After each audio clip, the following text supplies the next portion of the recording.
Okay. Good evening, everybody. Good evening, everybody. Good evening, everybody. Welcome to the April 10th, 2023 meeting of Community Board 11's Human Services Committee. My name is Isaac Scott, and I'm the chair of the committee. This meeting is called to order at 6:03 p.m. Tonight, we are joined by Community Associate Marlene Pierre, the staff liaison to our committee. To conduct an efficient meeting, I'm going to observe a few ground rules.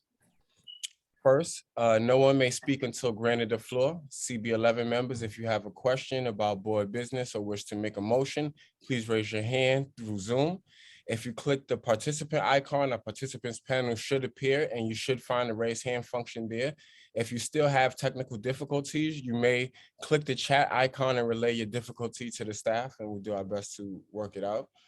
The chat function should not be used for CB11 business or questions about agenda topics. All such remarks should be made on the record by raising your hand through Zoom, and I will acknowledge you. Chat should only be used to alert us to any technical difficulties, you are having, or to state in writing information like an email address that you've already stated out loud on the record during the meeting. When a member is given the floor, I will I will identify you, but Isaac will definitely identify you. And you can unmute yourselves so that you can speak. Please keep your questions and comments succinct and germane to this discussion. Members of the public, if you have a question or a comment about subjects on the agenda, please raise your hand through Zoom and wait to be recognized. With that, we will now take our attendance by roll call. Board members, you can unmute yourselves and just state present when you hear your name called. And thank you for everyone. First, before roll, sorry, I know I do this, but I want to thank you all for being here, all of the committee members, because a quorum is very serious, and sometimes committees aren't able to make quorum, and consistently we are able to make quorum. So again, thank you all for being here and being here on time. Marlene, may you please do roll call when you're ready? April Autry. Present. Juhab Chowdhury. Osendi Garcia. Present. Brandon Gillespie. Here. Jennifer Meyer. Present. Arturo Perez. Present. Isaac Scott. Present. Robin Strachan. Present. And Anne Marie Vasquez is excused. You have a quorum. Thank you. The agenda for tonight's meeting was distributed ahead of time by the board office and was posted online. If there's no objection, we will adopt the agenda as stated. Committee members, if you object to adopting an agenda, you may raise your hand through Zoom. The minutes from template of the minutes from our last meeting were distributed to the committee members ahead of time by the board office. If there's no objections, we will adopt the template of the minutes from that meeting. Committee members, if you object to adopting that, please raise your hand through Zoom.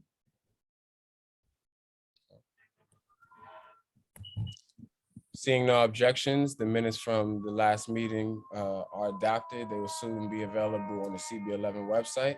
I'm going to transition us into our announcement sections.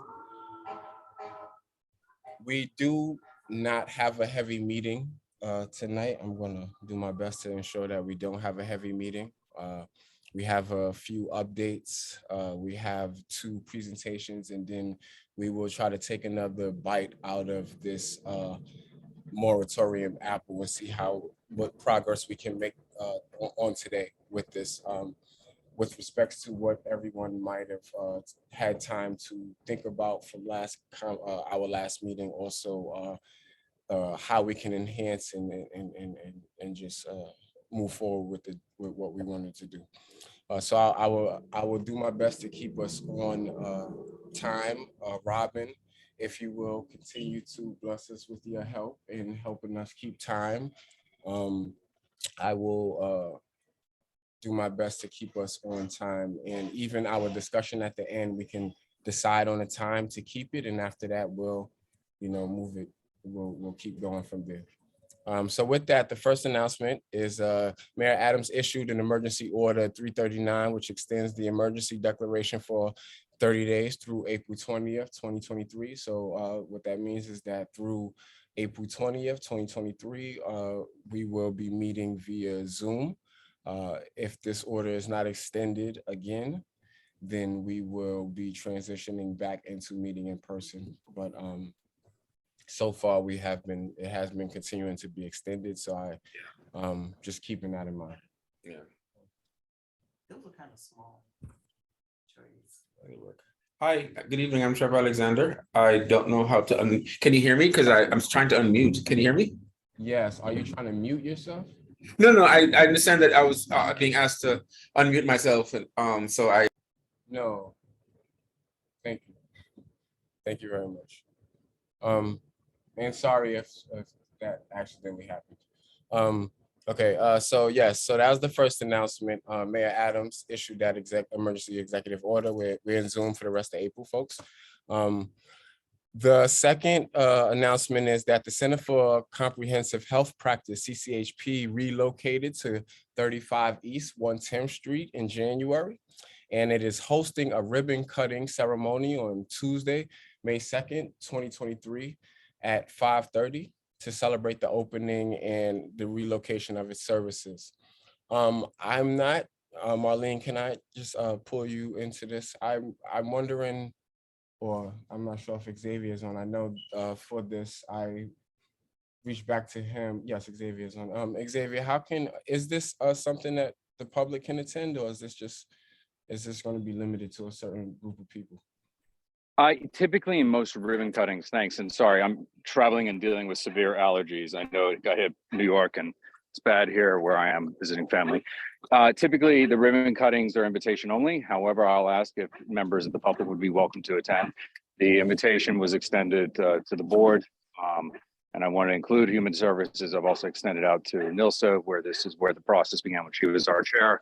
So it'd be great to have that unity for the ribbon cutting. So please, I sent Human Services an email, reply directly to me so I can consolidate a list for Michelle Godot, and look forward to, I've gotten 3 replies thus far, so just let us know. Yes, I did. And I'll circle back to you. Okay, cool. So yes, so anybody else reply to that email. Thank you again, Xavier. My pleasure. Look forward to having y'all there. Copy. So yes, if you were in that email, please reply back. If you are a part of the public and you would like to forward any questions prior to us making that visit to the new location, please, you can email me at isaacscott2471@gmail.com, and I'll be sure to bring those questions with me, and I'll ask those questions when the time is pertinent. I'll also bring back an update to you all after I go, as I do when I go to community events. So that's the second announcement I will give. Are there any announcements from the public or from committee members? Are there any committee members? Yes, Xavier. Just wanted to let you know that the Museum of the City of New York is hosting a Movies for Minis this Thursday, I believe about 12 o'clock. If you are part of our neighbor program with the Museum of the City of New York, it is a you live in 10029 10035. You could just present your license or other city ID and you get in free, but they're doing Movies for Minis since the kids are off for spring break this week. So Isaac and I, both dads, we know how that is when we're struggling just to get them entertained, but it's some really cool collaboration with the International Puerto Rican Heritage Film Festival. You got 2 hours worth of films and they're going to repeat the blocks twice. So that's a quick announcement for the community. Thank you. Any other committee members? Any announcements before?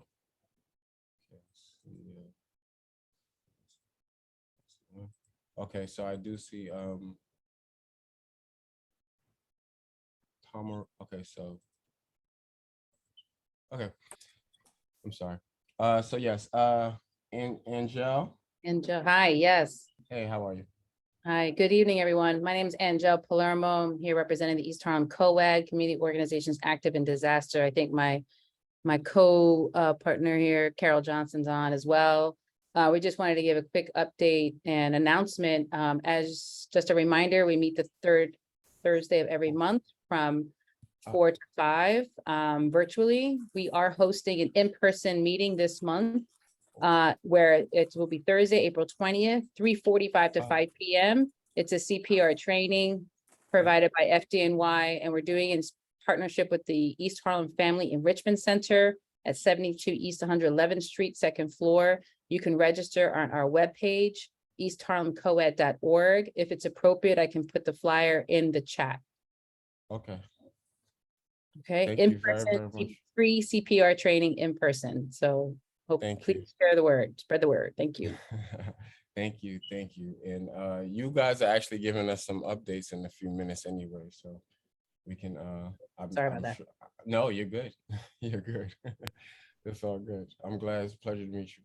Thank you. So the next hand I see up is Trevor Alexander, I believe. Yes.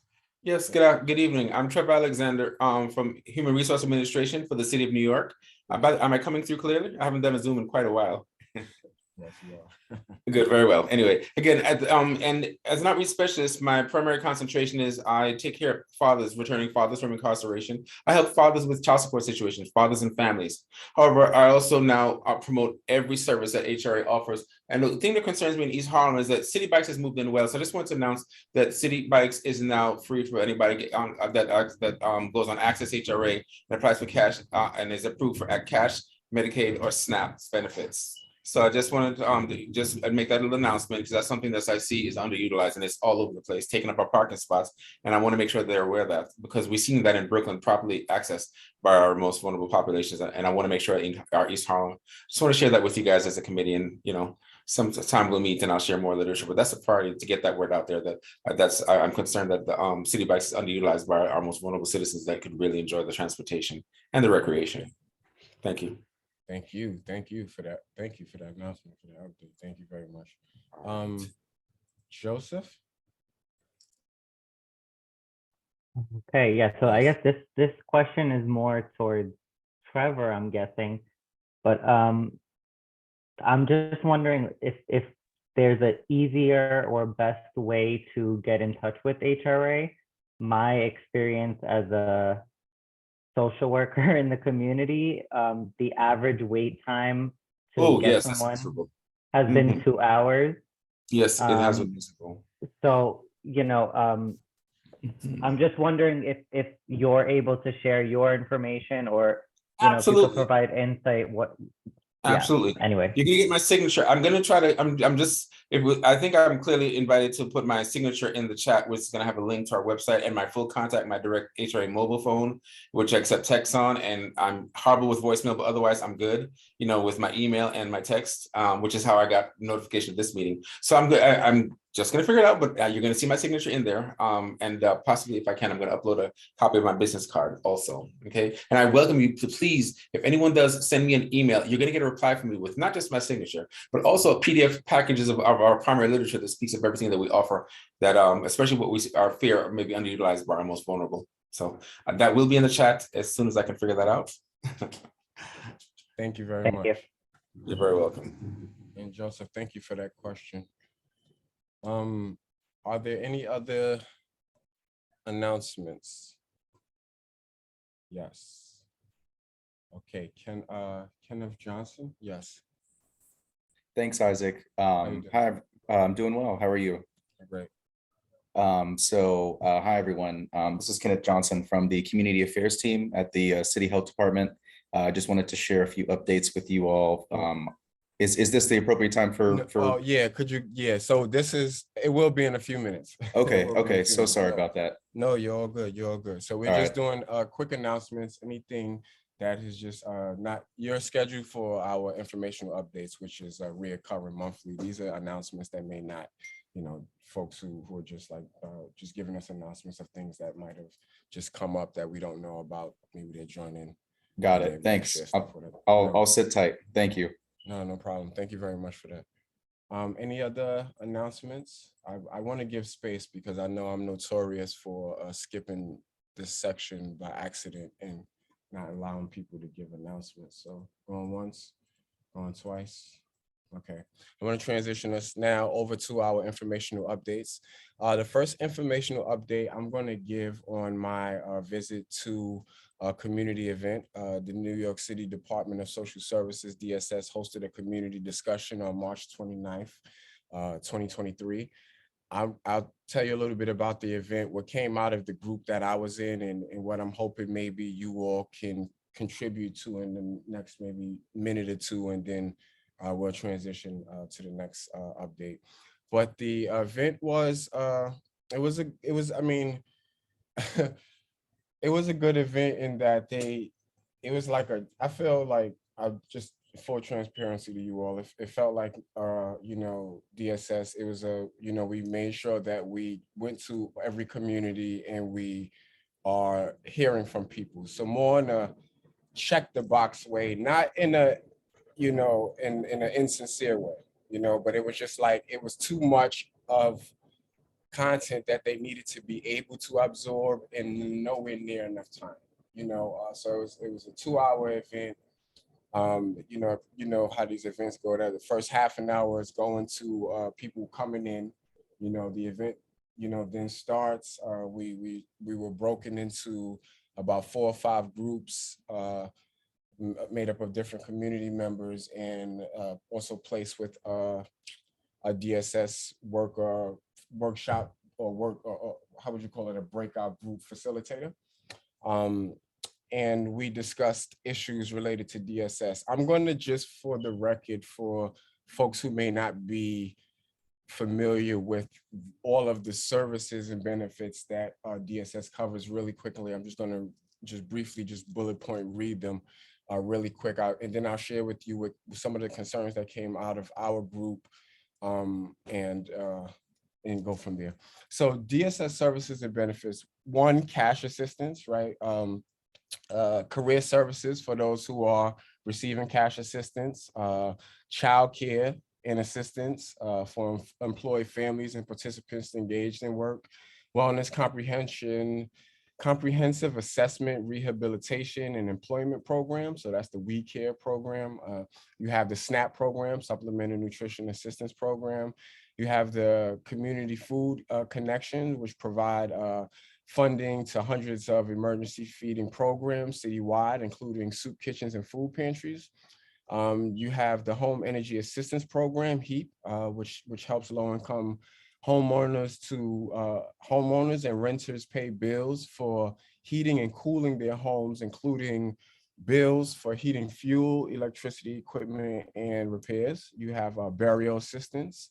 You have medical insurance. You have long-term home care services, homeless prevention, emergency shelter, rental assistance. So this is ongoing rental assistance. This is ongoing in emergency. So this provides ongoing subsidies. The city FHEPS and FHEP, city FEPS and FEPS for homeless families and individuals. Home base, supportive housing, child support services, domestic violence services, HIV/AIDS services, adult protective services, ID NYC, which is the, you know, the free identification for folks, the legal services, Office of Civil Justice, and Fair Fares NYC, which helps New Yorkers and low incomes with low incomes to manage their transportation costs. Now, that was a lot. So you can imagine, like, if we just had a conversation on just one of those or 2 of those things, the 2 hours probably still wouldn't have been enough for the community, all of these different community members, to be able to express to DSS, you know, the need with respects to them being able to absorb it without trying to synthesize it for the sake of time. So what came out of our group was some issues related to, so back up for a second, relevant to what I just said. I did approach the first deputy commissioner. I have her business card here, and I expressed just what I said to you all, that, you know, this is, there's probably a lot of folks who are, one, not here, so their voice is not represented, some concerns that are not represented, and this clearly is not going to be enough time for you to really be able to gather enough information, or rather not enough information, but to really hear this community's concern as intimately or as detailed as you may need to. And I would like to follow up with after I speak to the committee. So I wanted to, after I bring up some of the concerns that came out of the group that I was in, I wanted to open the floor to folks to weigh in on any of the concerns that I might have mentioned, and contribute another or any more, because what I was going to do was just follow up with her. Nothing formal, so it's nothing we gotta draft and write and nothing. It's just that I'm just going to bullet point some issues that came out of our visit, my visit to the event, but also coming out of this discussion, this very brief discussion right now, that folks on this line may be experiencing or may have heard of someone else experiencing. Just now, Joseph just mentioned the whole time when calling HRA. So that was one thing before we even brought this up. So things like that, like legitimate concerns, they wanted to know, like, how can we make their question, their main prompt was, how can we make our services better? Like, what are the community concerns that we need to know? How do we make our services more accessible and more tailored fit and, better for, your community? So with that, some of the concerns that came, I'll list them by categories. They're not in any categorical order. These were just my randomized notes of amongst each category. So, regarding SNAP benefits, concerns on continuing the extra SNAP benefits that were issued during the pandemic. Those have been recently terminated. So folks are not getting them extra benefits, SNAP benefits at the end of the month or in the middle of the month to sort of carry them through the rest of the month. So that's a concern if there was going to be a reinstatement of that. Making services more accessible for people recently released from incarceration. There's like a really long wait time for particularly men to get services coming home from prison. Food connections, destigmatizing soup kitchens and food pantries. Also, this was a concern. This was one concern. Destigmatizing soup kitchens and food pantries so they're more utilized by people, especially during a time when food insecurity is not it's not decreasing and it's actually being exacerbated in a lot of ways. But also cooking demos for unfamiliar foods, specifically foods that come from food pantries. So food pantries get a lot of produce. And, quite frankly, people, in our communities are not really, people of low income are not really familiar with certain produce. So they may not be familiar with how to cook it, the benefits of it. So one concern was, that there should be, cooking demos for unfamiliar foods, so that folks understood how to cook it, and they understood better the benefit of it. So that was deep. I didn't think about that, but it's weird because I'm in the food pantry every Friday, and people do constantly, if you give them like we usually give folks everything that comes in the bag, but when you do give folks the opportunity to pick out things they don't want, there's a lot of stuff, and it's particularly produce that comes out that folks are like, nah, I don't eat this, or I don't know what this is, things like that. So, well, I've never made this before. I've heard that one, like I would eat it, but I don't really know how to make it, so I don't want to mess it up. I don't want to waste it, stuff like that. So that was deep, right? Regarding cash assistance, cash assistance for asylum seekers. This brings me to okay, so I'm gonna double dip here, right? Cash assistance was the issue with what I mentioned earlier with folks coming home from incarceration, but also for asylum seekers or people seeking asylum, forgive me, because there's something what folks mentioned, and I didn't know about this, that I was educated on, something called public charge, which would actually count against you when you are seeking asylum, because when you apply for citizenship, you have to demonstrate that you are not dependent on a country. So if you seek cash assistance or assistance then it shows a dependency on the state. So it works against you when you go to apply for citizenship. So this was something that was also brought up. Housing and homelessness, reevaluating the urgency of what constitutes an emergency. So DSS has a different definition of emergency than the people who are getting kicked out of their homes or people who are facing eviction immediately, things like that. So being able to really make sure that there's that sense of urgency and the same understanding of what constitutes an emergency. When we say emergency housing, like what does that mean? You know, regarding home energy, access to this wasn't this didn't necessarily fall under home energy, but was a topic that came up under that umbrella, was access to technology for meeting deadlines. You know, specifically like if you have to, you know, send an email by a certain time, fill out these documents for the Department of Labor at a certain time. It's like you don't have access to the technology to meet these deadlines, and then your benefits are cut off. You couldn't call, you couldn't get through. Perhaps you don't have minutes on your phone. You don't have, you couldn't charge your phone because you don't really have a place to be to charge your phone. So it dies, so you can't be on hold 20, 30 minutes or whatever the case may be. But these sort of technological barriers that keep people from meeting deadlines that then result in their benefits being terminated, right? Also specifically concerns related to DSS administration, anti-bias and culturally sensitive training for HRA staff who administer resources. So there's like a lack of consistency and accountability with HRA workers. You know, it's very much like if you get a worker on a good day, then you're good. You might get your benefits, or you'll get the maximum of what you could get. But when you get somebody who's not having a good day, or they don't like you, or they've, you know, anyone who's had to experience, you know, HRA understands this. You know, if you get a bad person, then you're gonna have a bad day, and then you're gonna have a bad experience with your benefits.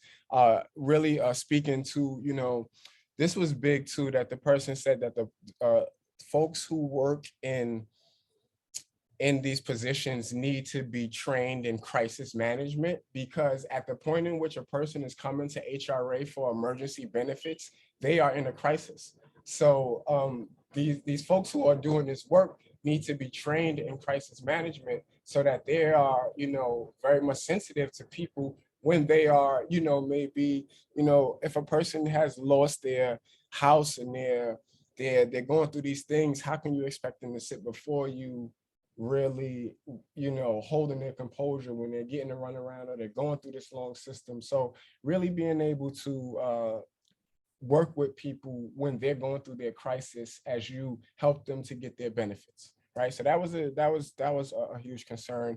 Also, there was the concern that temporary protective support is not generally offered. Sorry, I'm jumping around. This is an immigration concern, that temporary protective support is not generally offered to countries with higher populations of Black people and darker skinned people. So that was another concern that was also brought up.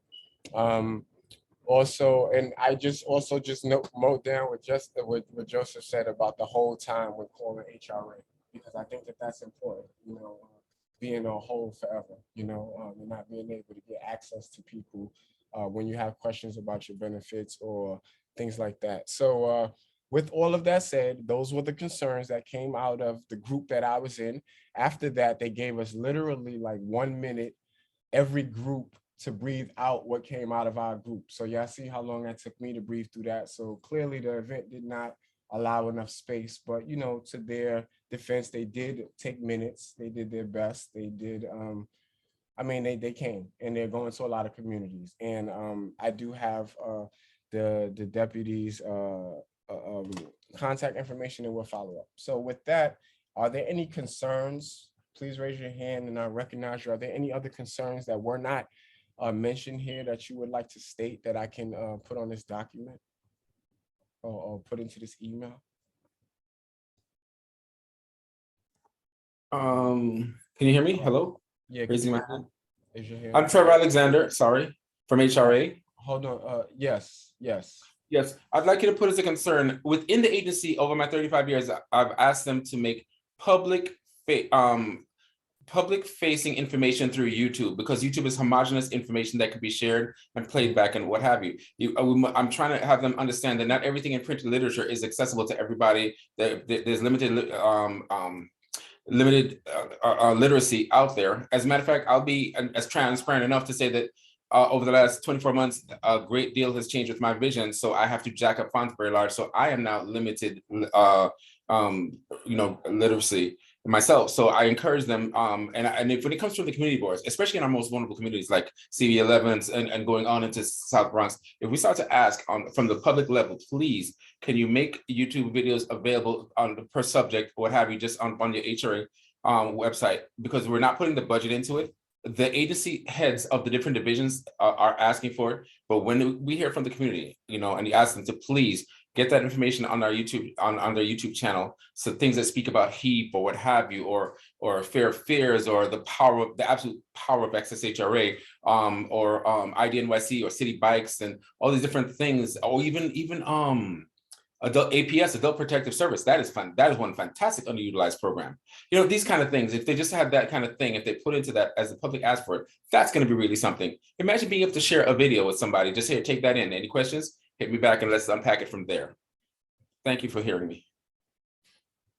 No, thank you for chiming in. Thank you for being a rep of DSS and chiming in and giving a little bit more context. I really do appreciate that. Thank you very much. Absolutely. Sure. Robin, please. How are you? Thank you, Isaac. I'm good. Nice to see you.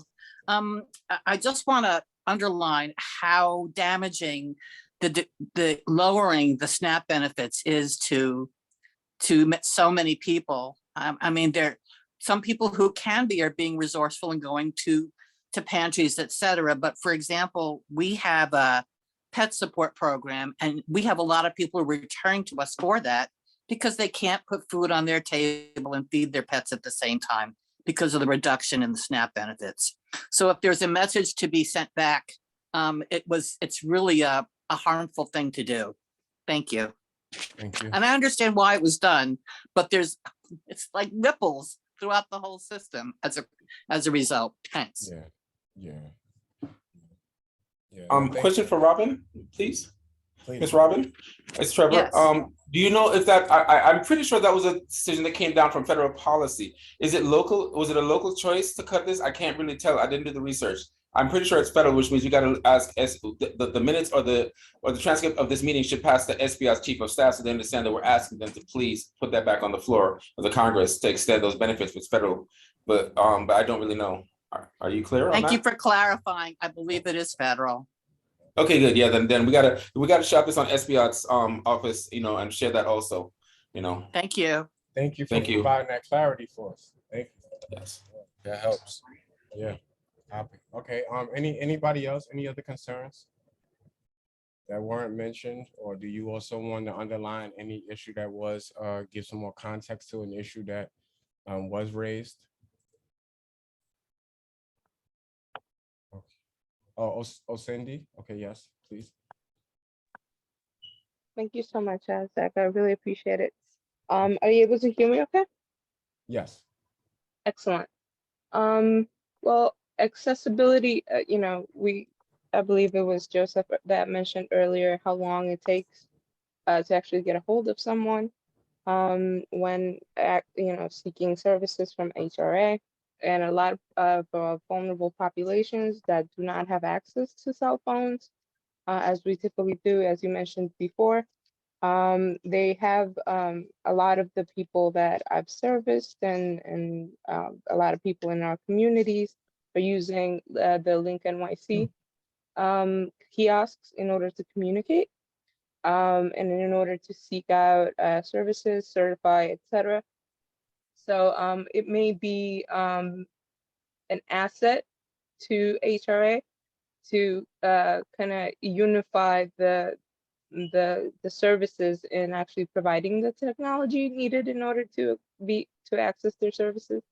So possibly a collaboration to bypass that concern would be great, in my opinion. Thank Ms. you. Garcia, Isaac. thank you. You. That was very, very, very important. Thank you. May I offer some thoughts on that? Please- Mr. please Isaac? do. Please do. Yes, what happens is that I've noticed that when on my events in the Bronx and deeper in Brooklyn, I'm seeing the forgive me, I don't know the exact name of the program, but what we call the Obama phones being offered, and now they're offering you tablets. And they're actually educating them that yes, beyond the internet that we give you on the phone, we teach you that whenever you're in your household, you go on your Wi-Fi when in public access places. So you're constantly not, it doesn't matter whether your data runs out. And yet, I'd be honest with you, I haven't seen that in any of my East Harlem or really anything coming across 125th Street at all. So is it that are we in like an information vacuum here where it's this immediate community is not getting the exposure to the free phones and the tablets and how to use them and connect them, or even the discount that's being offered for internet access in the home to the cable providers as came down through Congress? Are we finding that that's like underutilized, or the information isn't really out there in the community? Has that you've been experienced? Can I say something on that? I think a lot of it is being underutilized.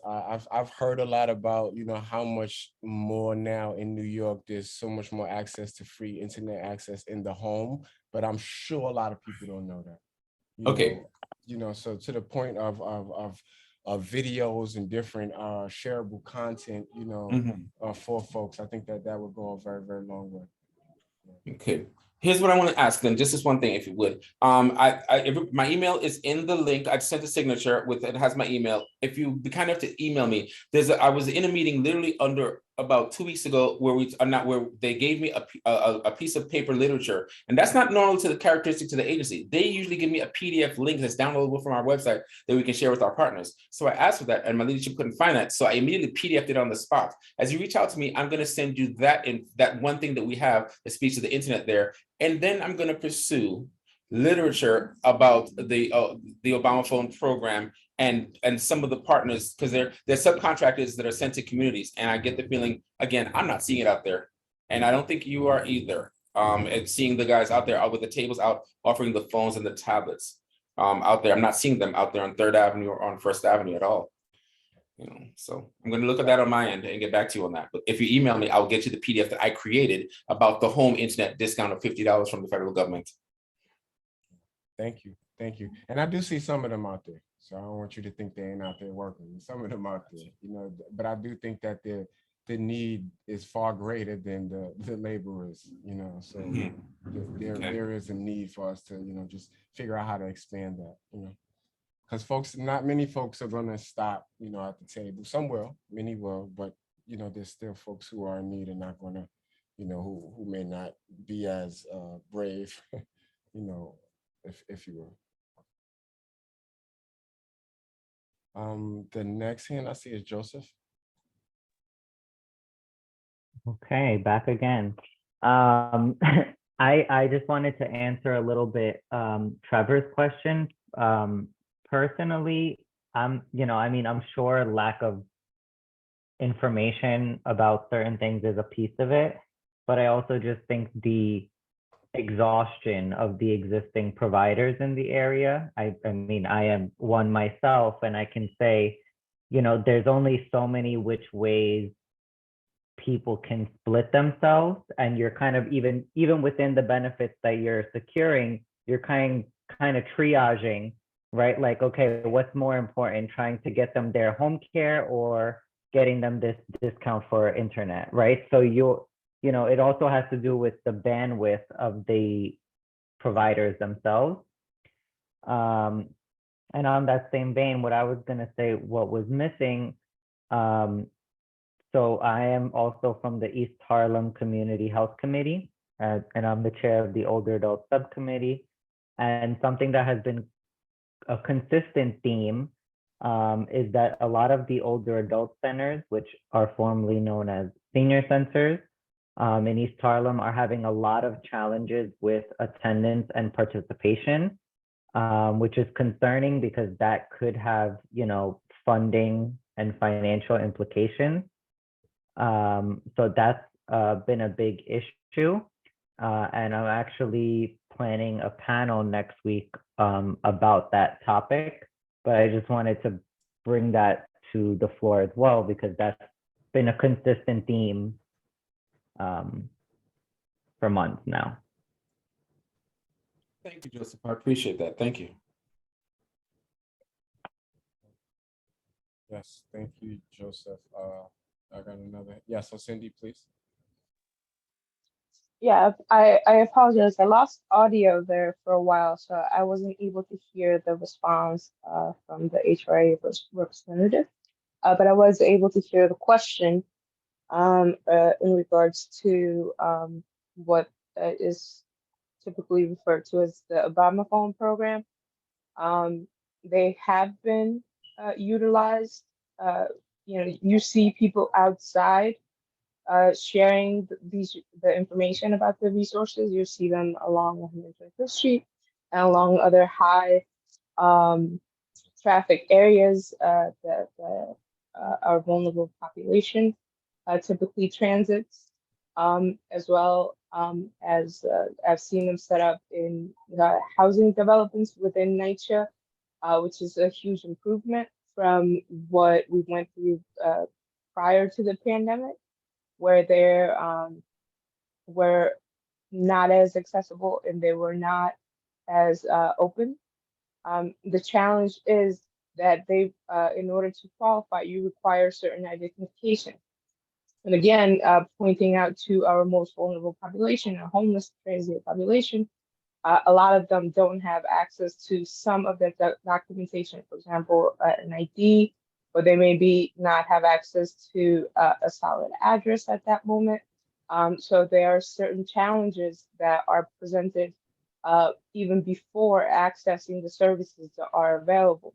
So if you would please take into consideration the process that is needed in order to actually get a service, and then put a ridiculous amount of barriers between you and that may give you a glimpse as to how we can actually improve the system for the people that are most desperate. So thank you again so much for all the hard work you do. Thank you, Cindy. Thank you very much for being in. Mr. Alexander, did you want to? No, I just actually I was replying to a question in the chat because I heard that's definitely true. The access and the speed by which things.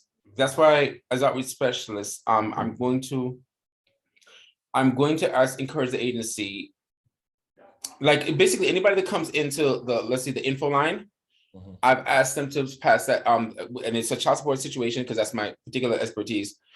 Send those guys directly to me. We have Medicaid and SNAP specialists that are out there educating the public and leading them to direct access in the community where they actually come out and actually sign them up, especially in NYCHA. We have our particular outreach unit has a particular concentrated effort to reach out to NYCHA for anything, not just housing related, but anything whatsoever, make sure there's full Medicaid access in the households and what have you. But we need a deeper effort. We need a deeper effort on that. So what I'm learning from this, I'm going to be sharing back with my leadership.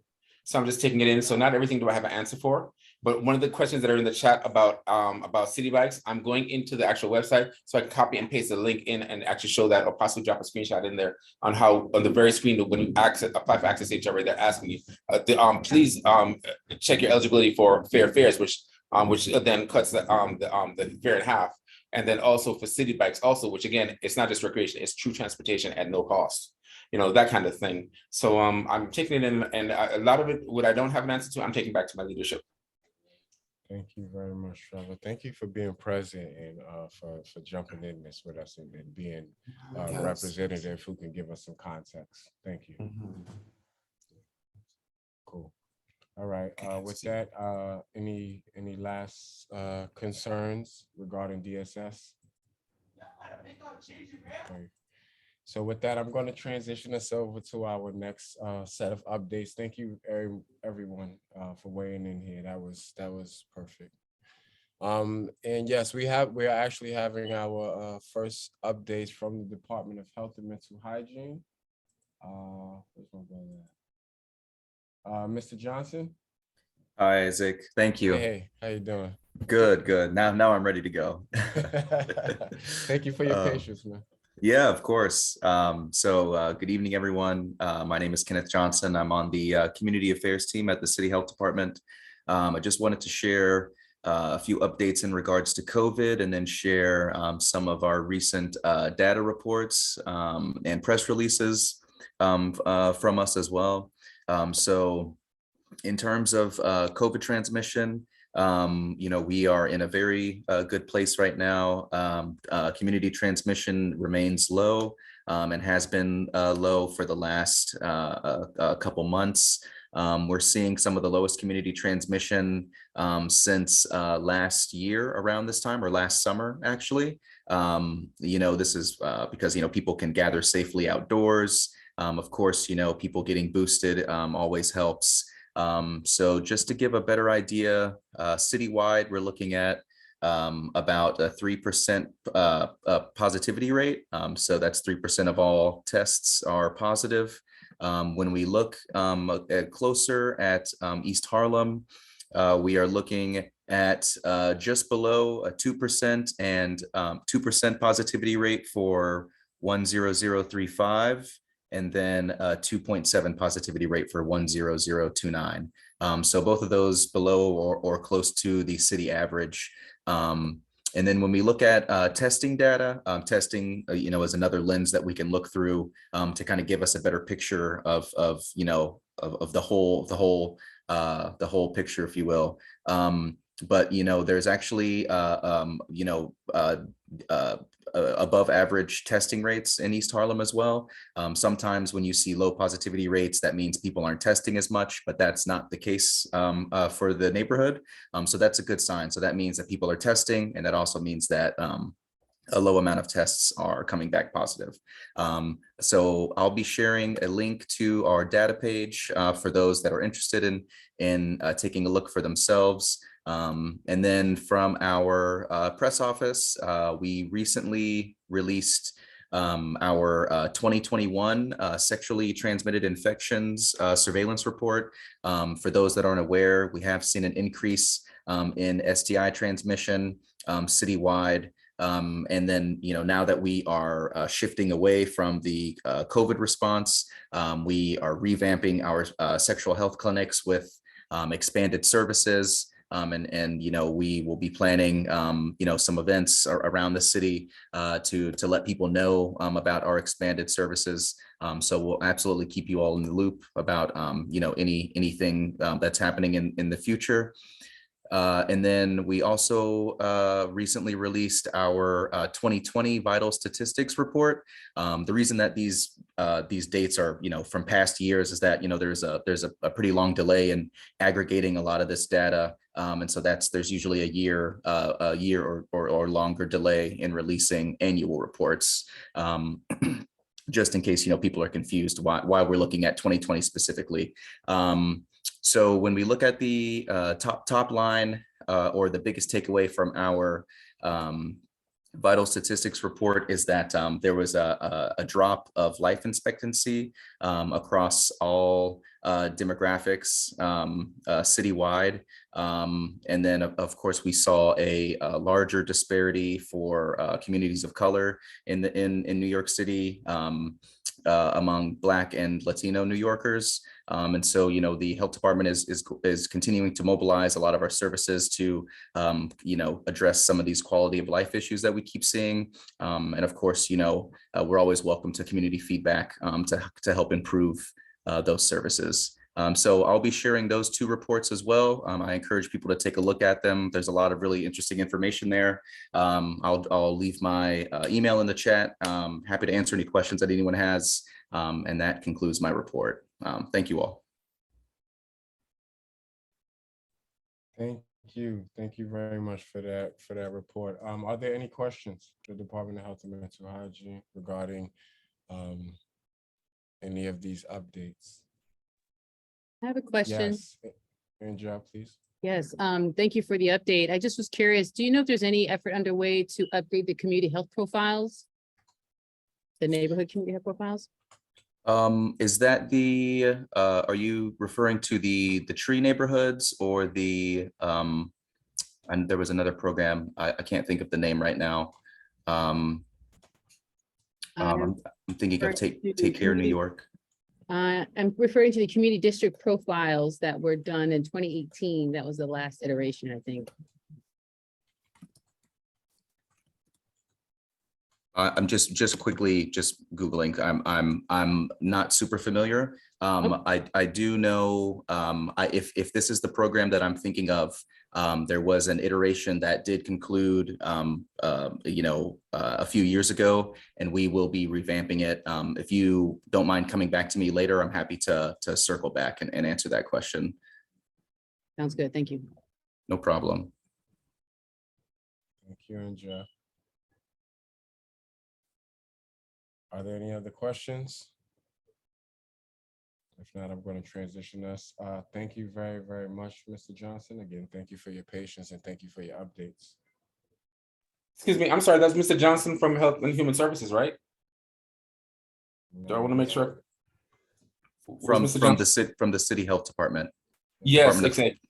Right, excellent. Mr. Johnson, I just want to, did you know that there was once, do you remember the Brooklyn Daddy Iron Chef that came out of the Board of Health in the breastfeeding empowerment zone that taught the fathers how to cook plant-based meals targeted towards healing their children's chronic illnesses by demographics, which was eczema and asthma? You know, do you recall that program? Because it was defunded about a little bit before the pandemic. And I was just wondering if there would be an advocate to get that back. That was a wonderful time of fathers cooking with their children and learning how to make things that were just plant-based and drinks that were not sugary, that did not aggravate these things in their bodies. Does this sound familiar to you at all? It does sound vaguely familiar. I have been with the health department for about 3 or 4 years now. Before that, I was working for CDC, so that would have been before my time. Yeah. But I would be more than happy to connect with you offline and kind of discuss ways that I can raise this to some of my my supervisors. Yes, because what happened is that it was all over Brooklyn, but it never reached East Harlem. And that when I was battling for it, then it dropped out. So that'd be wonderful. You have my contact information. Please drop me an email. Thank you. Absolutely, no problem. Thank you. All right. Bye.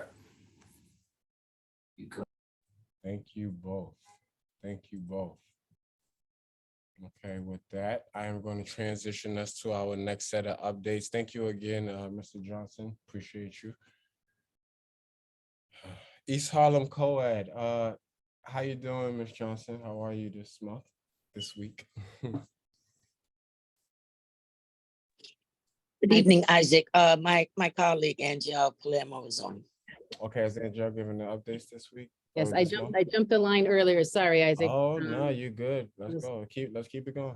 Yeah, so just two more things. One is May, as a reminder, is Mental Health Awareness Month, and we are going to be hosting an event in East Harlem. Details to be determined, but we're looking forward to partnering with one of our co-ed member organizations to really promote this notion of disaster preparedness, mental health disaster preparedness. I think we forget about that being an important dimension around emergency preparedness and planning. So we're looking forward to putting on this, it'll be a bilingual community education event. And then secondly, our general membership meeting is open to anyone interested, is on Thursday, April 20th. We will be providing free in-person CPR training provided by FDNY. You can register at our website, eastharlemcoed.org, which is in the chat. And we, again, encourage folks to come to our meetings, become a member, and we look forward to working with everyone in East Harlem to build and enhance their community level of readiness. So happy to take any questions. Thank you very, very much, Angela. Are there any questions for East Harlem Co-ed? Our disaster management agency? Yes, Cindy, please. Thank you so much for your presentation. I actually attended at one of the very last emergency training meetings before the pandemic. And I believe you were one of the instructors, Joe. So thank you so much for all the hard work that you've done. And I'll have you know that the resources provided by East Harlem Co-ed and yourself as an instructor that day created and solidified a level of communication and a foundation that allowed us to really thrive during the crisis that during at the height of the crisis of the pandemic. So I wanted to say again, thank you so much for everything. And I'm looking forward to attending other trainings and other meetings. Thank you again. Thank you so much for your comments, Sunday. We really grateful to hear that we made an impact. I'm sorry, but are you sure that's in the chat? I just looked at the scroll, because I'm not seeing it in the chat just now yet. Our website is in the chat. I can do it again. Let me see. Oh, sorry. I missed it. Yes, I see East Harlem Co-ed in the chat. It's the host and panelists. Maybe it's not including attendees. I don't know how to do that. If people are not able to see the chat, please let us know. We'll get that situated. I know that might. See.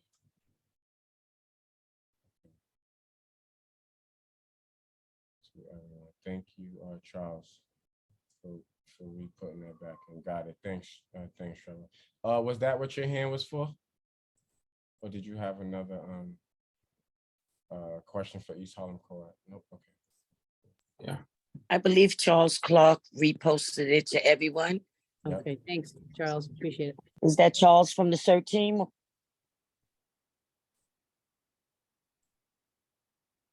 Charles Clark, formerly of the CERT team? Yes, that's me.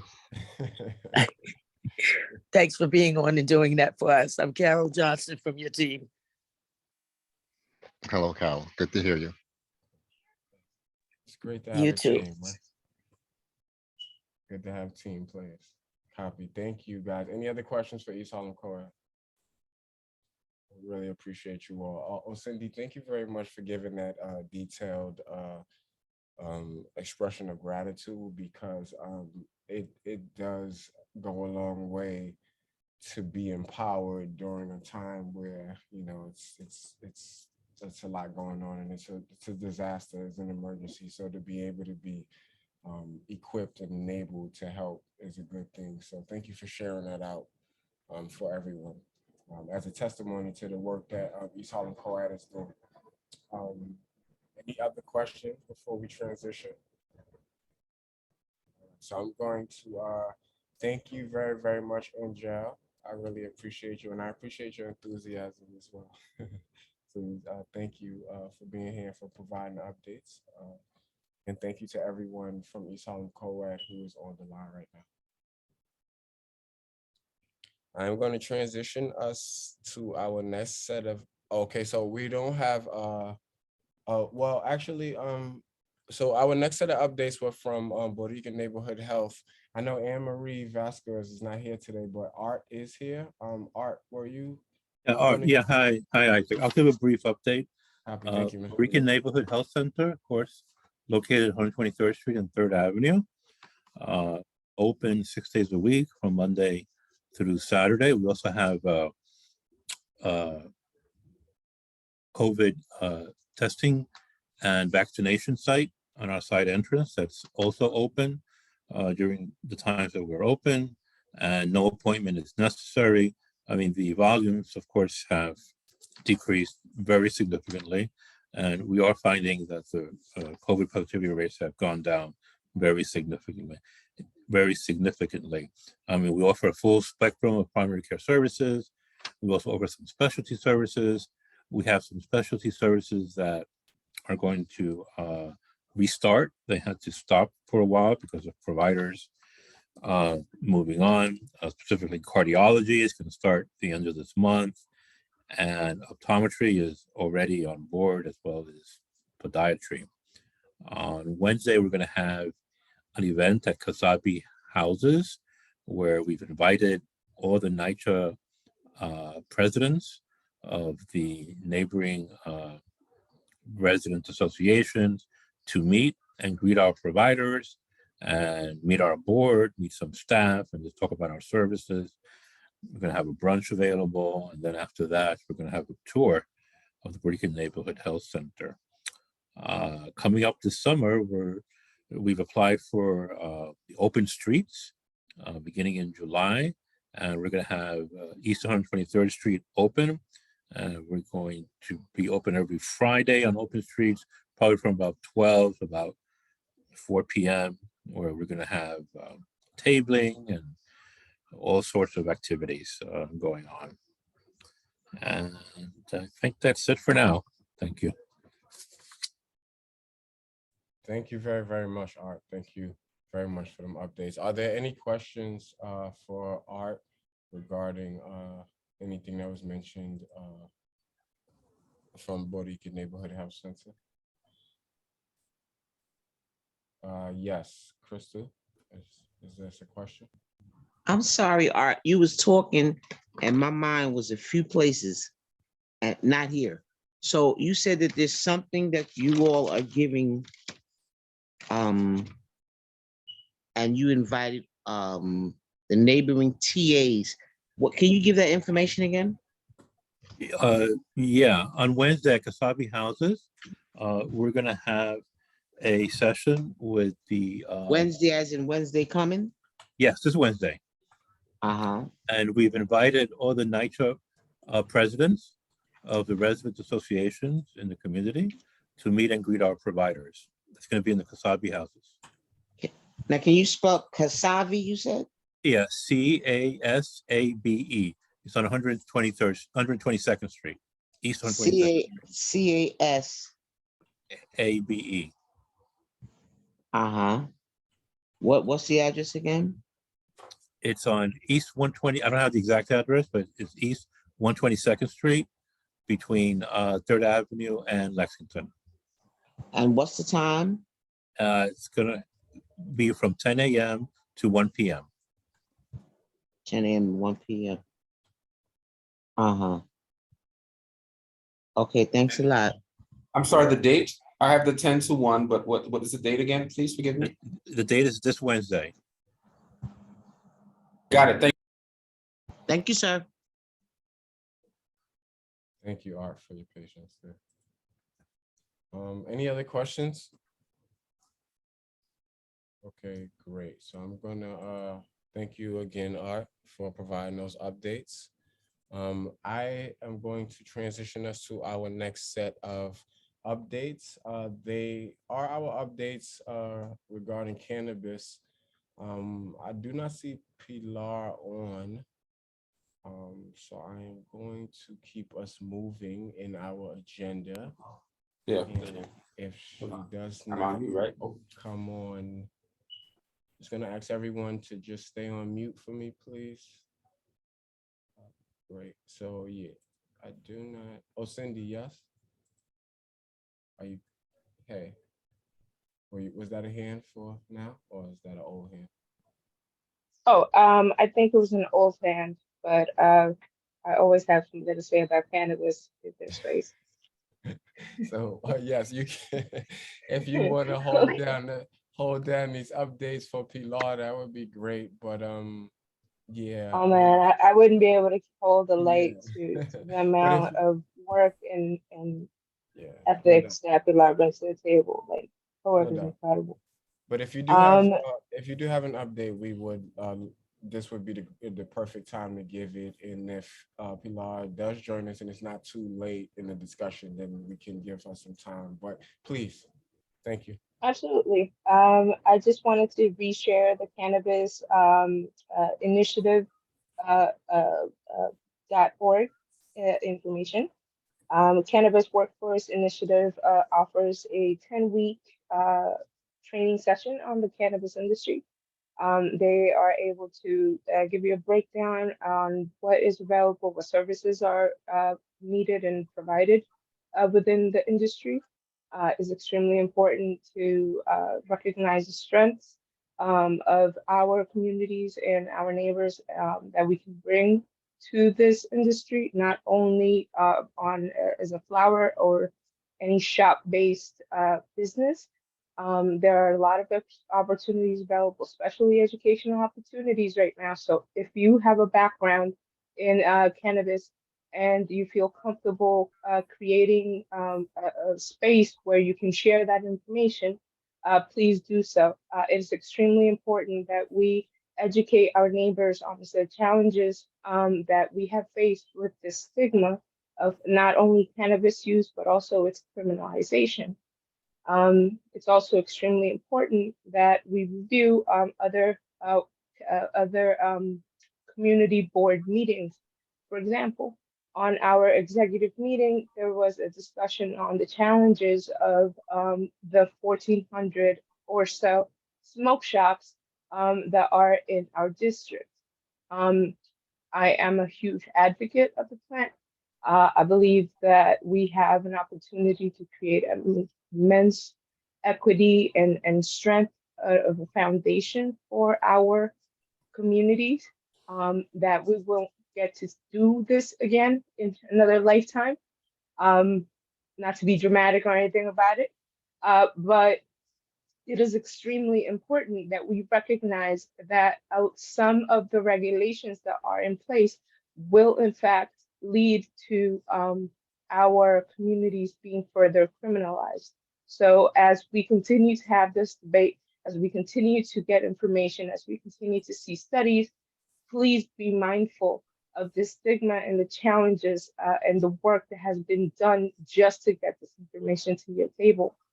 Please don't allow the stigma of this plant to turn you away from a neighbor during a challenging time. So that's all I have. Thank you so much.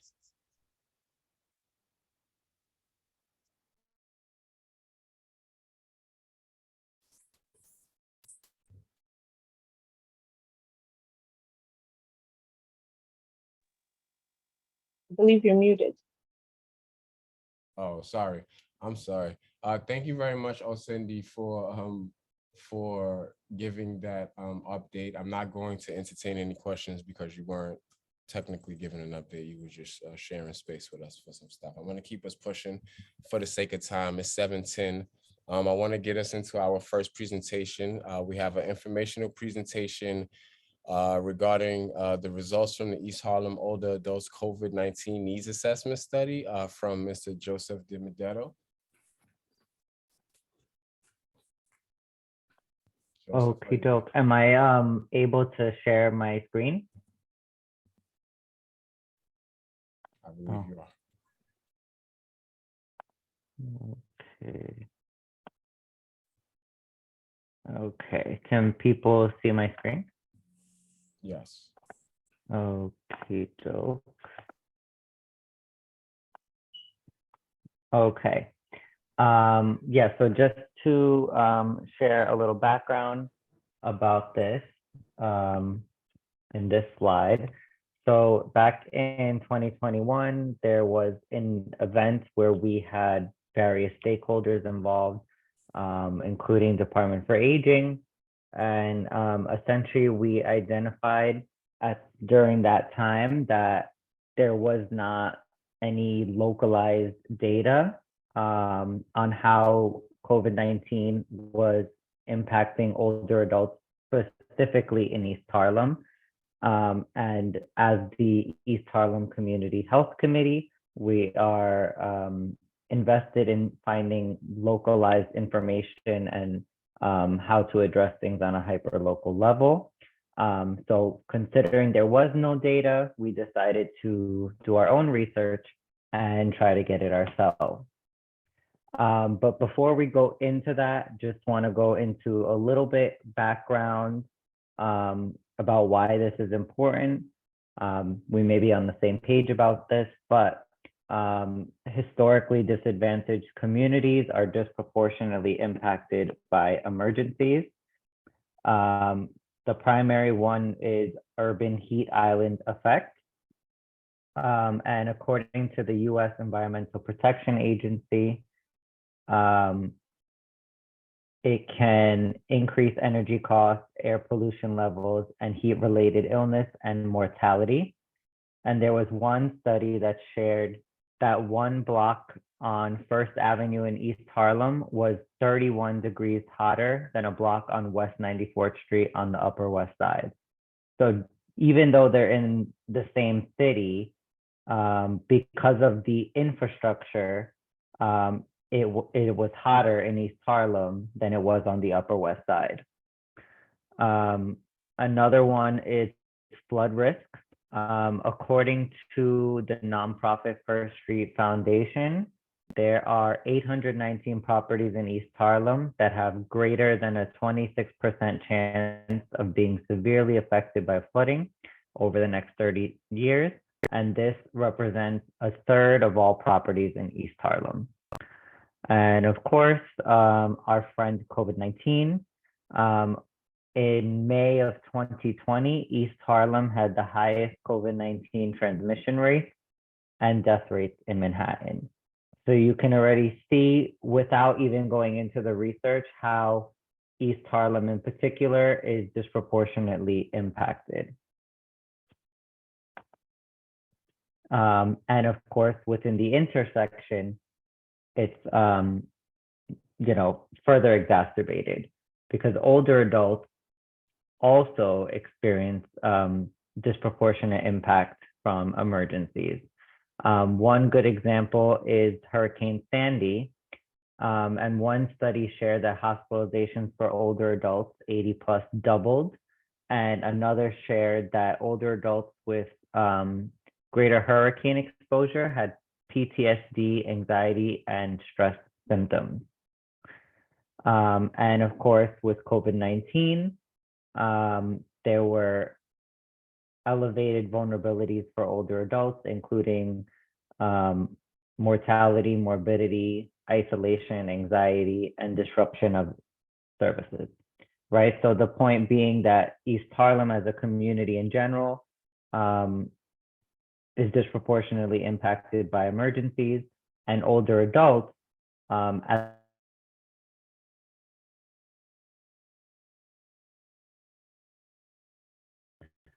and as I was talking about earlier, essentially the importance of this study and understanding the intersection is, finding localized data to help address that problem. Just to go into a little bit of what we did, we used the intergenerational model for outreach. So we had older adults paired with younger adults. Older adults helped with getting community buy-in and recruitment, and the younger adults were helping with survey administration, and some of them did it on tablets and different things. Places that they were conducted at was residential settings, older adult centers, and case management organizations. We surveyed over 100 older adults, specifically 122. And you could see the different breakdowns here. I won't read everything because we're strapped for time. But essentially we found some interesting data. You can see the different percentages here too. So basically a little bit over a third of our participants had hearing issues. Nearly a little over 3/4 had issues with mobility, and a little over half had issues with vision. On a good note, 91% were vaccinated at that point.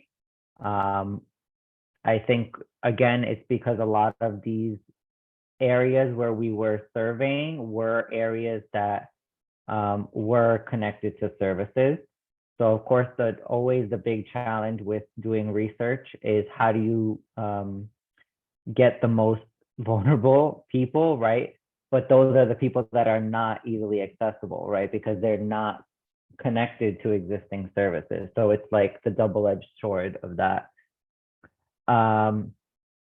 But a little under half, so it's almost 50-50, lived alone, lived with someone else. And interestingly enough, we had 15% of our participants were Mandarin speaking.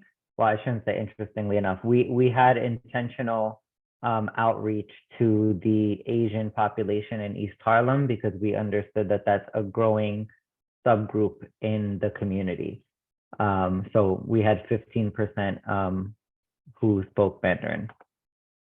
And the 4 domains that we were looking at was medical, mental health, social determinants, and COVID-19 related needs. And within that, we identified different subgroup areas, which was cohabitation status, age group, and preferred language.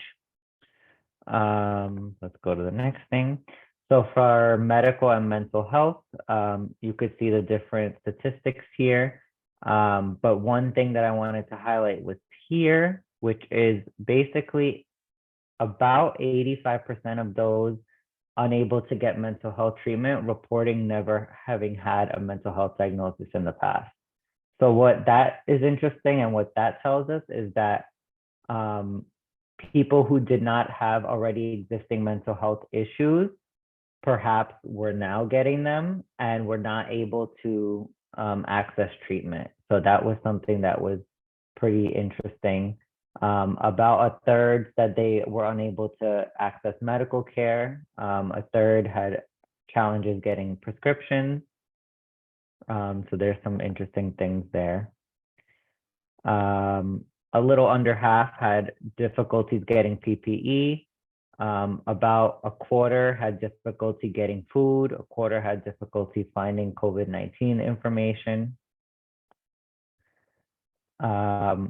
And those who lived alone, as you could see, were 2 times more likely to have issues with getting food and not having enough food, right? So that was already one distinction, right? Living alone, those people had difficulty with food. With age, we actually found something interesting. We had thought that the older spectrum of the older adult population was going to have more needs, but it actually came out the reverse.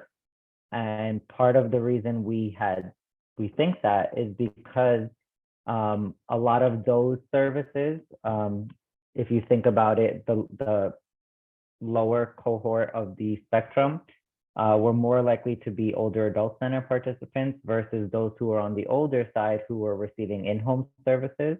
A lot of the older adult centers were closed during COVID. So I think that disruption in that service created a lot of these disproportionate challenges for those that were 60 to 70 rather than 70 plus. So basically, those 60 to 70, a third had reported difficulty getting food. And interestingly enough, the 60 to 69 were the only age category that wanted mental health treatment but couldn't get it. So that's a very interesting fact. And over 60% reported difficulty getting COVID-19 PPE. And a little under a third had difficulty getting COVID-19 information. And this is where I think we found the most interesting information. For preferred language with Mandarin speakers, every single Mandarin speaker that took the survey reported difficulty obtaining PPE. A lot of them reported difficulty getting COVID-19 information and what to do if they thought they had suspected COVID-19 infection. And that a bit makes sense given that they're in a community that primarily caters to English and Spanish speakers. So we think that may have been a barrier to this specific subpopulation in getting PPE and in getting COVID-19 related information. So essentially, what did we learn?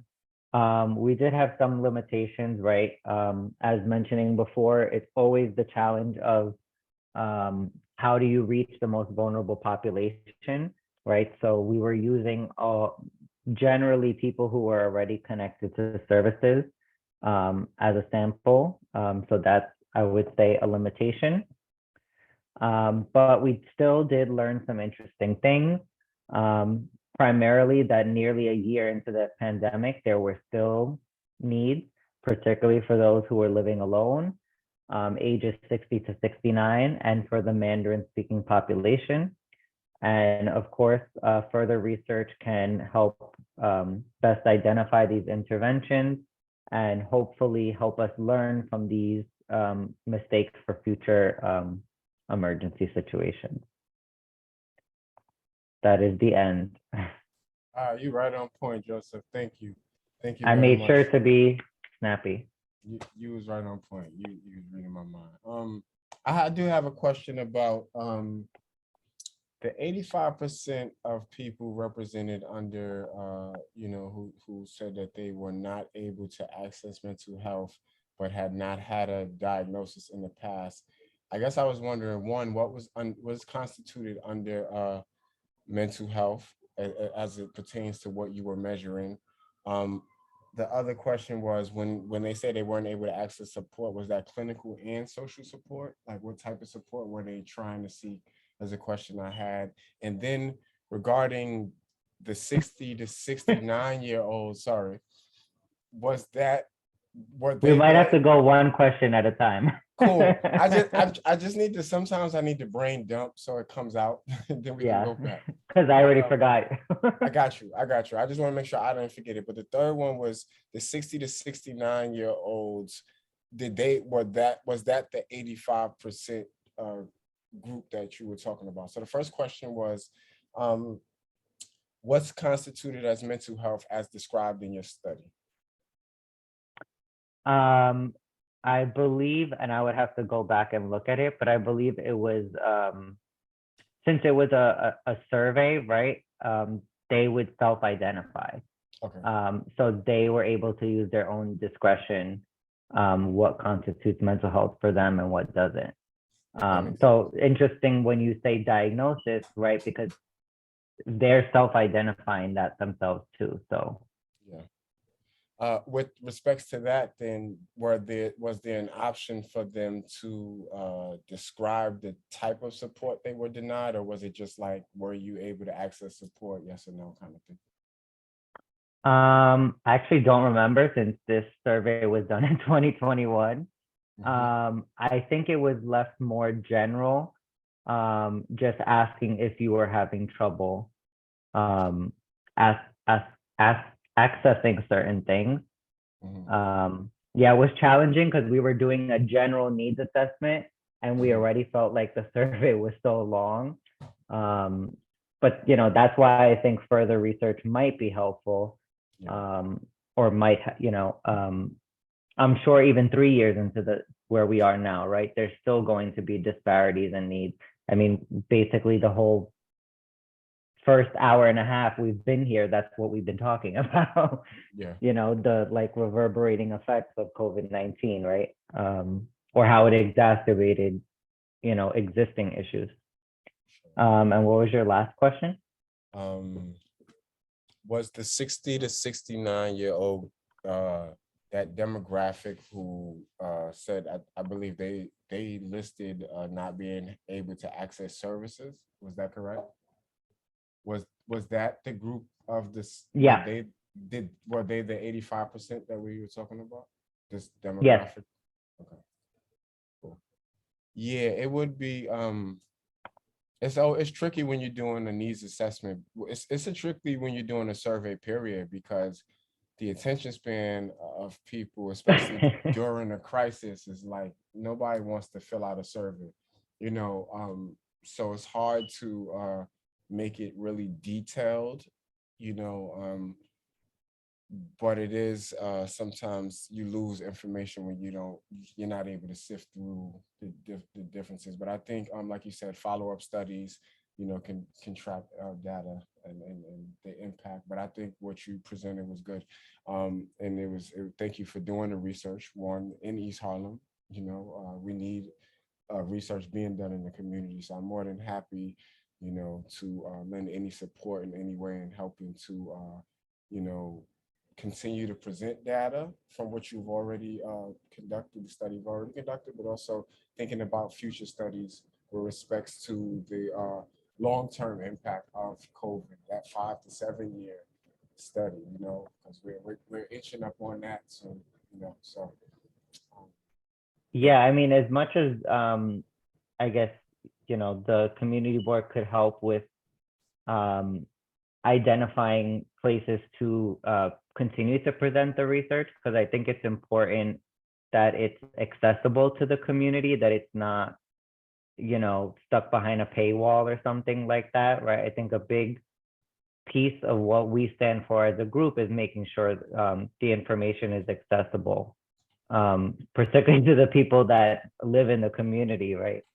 But I also wanted to say one of the other challenges with research in general is that research, and I'm not I wouldn't identify as a researcher, I'm a social worker, but I think research uses certain terminology, or they want things phrased a certain way that may not necessarily in that presentation be accessible to people in the community, right? So there was a lot of also rephrasing questions and different things, because the way data wants you to ask certain things is not the way we speak generally. So, even the word diagnosis, not everybody even knew what that meant, Yeah. right? Yeah, right. You're So totally right about that. Yeah. that's another challenge. Yeah. You're right about that. You're right about that. Yeah, I don't want to go down that because I was thinking about something in that regard. So I don't want to take us down there. Any questions for, y'all know how I go. Any questions for Joseph on this presentation regarding this data? Please. Cindy, please. Thank you so much for the presentation, Joseph. It's truly appreciated and very much needed. In my experience at the height of the pandemic, we were over in Washington houses, that development in particular became a hub of food distribution and services of distribution of information. The lines would go around the block. They would have a varied demographic. So as volunteers, we needed to attempt to understand not only the needs, the challenges, also managing crisis, while attempting to remain sane. So I wonder if I'm sorry, I don't mean to be abrupt, but I wonder if you would collaborate with tenant associations that have lived experience, and would be possibly willing to share this data with you. We were able to survive and thrive through the height of COVID because of a lot of collaborative efforts. And this would be and a lot of volunteer hours donated. So it may be very important to collaborate and utilize the information and resources provided by those volunteer hours. And my question was, would it be possible to include the rate of burnout for those providing services through the pandemic onto your study, please? Not this study, just because it's completed already, since we did it in 2021.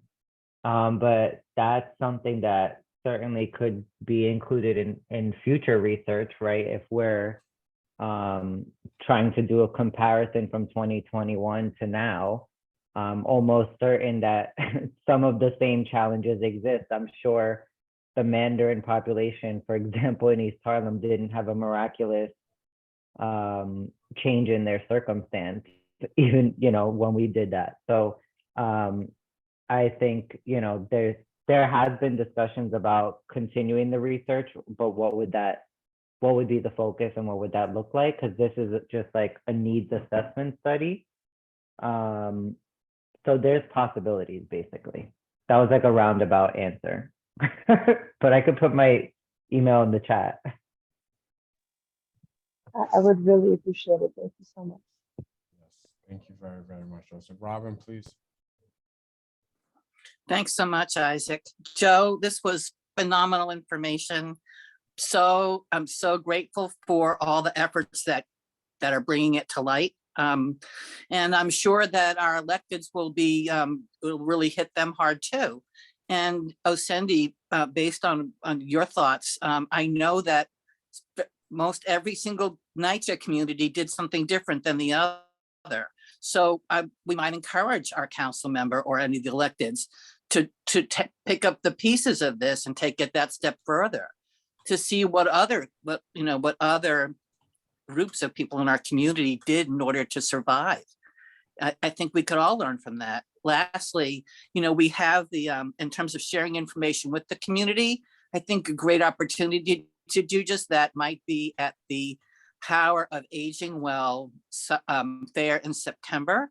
And this is also a call out to any of the other organizations that are here tonight to join us in September. I can get the date. I can't tell you right now. I think it's either the 7th or the 14th. I forget which Thursday it is, but it'll be in September. And we'd love to have more representation in the community, a perfect platform to share your information, Joe. Thanks so much. Thank you very much, Robin, for that. I'm just trying to I'm getting a head start on minutes. So as you guys are talking, I'm writing. April, please. And I'll be quick. I just wanted to say thank you. And that was incredibly interesting and relevant, obviously. So my background is in family medicine and also public health, and actually teach at Columbia social determinants of public health and biological. And I think, thinking about, it's a neighboring community, but I think it's always really important when you have good data and good research to also make sure people have connection to resources and what do we do with it? I think because especially some of it was really heavy and overwhelming. And it's like, well, that sounds terrible. And now what? So I think, having worked in many in FQHC and working directly with patients, I think as a provider, I would want to know some of these things, particularly, so whether it's actual medical providers or nurses or medical assistants, whoever is working in a primary care setting, like knowing this is what's happening. This is what people are saying that their experience is like in this community. And here are specific resources you can provide, or thinking about how to maybe redesign how services are offered. So I think looking at, direct service providers and making sure that they have the information. And I think in addition to the event Robin was talking about, even things like the open streets and street fairs, if you just focused on one aspect of, have you found it hard to find mental health services in the community? Let us know. We might not necessarily have an appointment for you tomorrow, but it's important to us. We really want to better assess the need and connect to resources.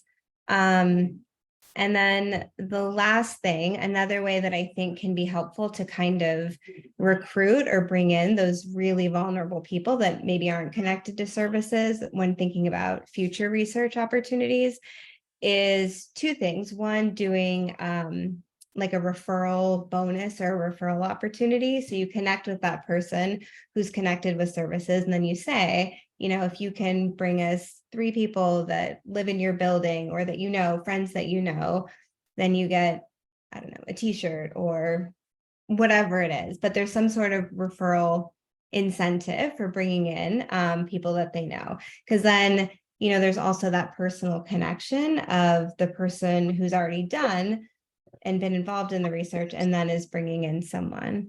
And then also I think groups, so not necessarily having like a tablet or a yes, no, but having a community discussion tends to also engage people just differently, and it gives different opportunities for people to engage, but really excellent. And thank you. Yeah, I'll just share that I also did a training for the people that were going out into the community to recruit and to administer the surveys, and one of the things was like basically like a mini training on referrals. And I made like a resource spreadsheet for them. I mean, that's where my expertise comes in, I guess, right? Like I said, I don't necessarily identify as a researcher, but I did make sure, because we're asking these questions, so we can't just say, well, oops, you said you don't have food, move on to the next question, right? We kind of made sure that we were able to provide a resource if they did say that they were having an issue with something. So I think that that was a plus. And we did provide gift cards to everyone who took the survey. So that was sort of an incentive. And we did have that intergenerational model. So the older adults that were going out, they were actually contracted with us. So they were getting paid for like being outreach liaison. So we had a similar kind of model. I didn't go into all of, you know, the weeds of all that. But I guess, yeah.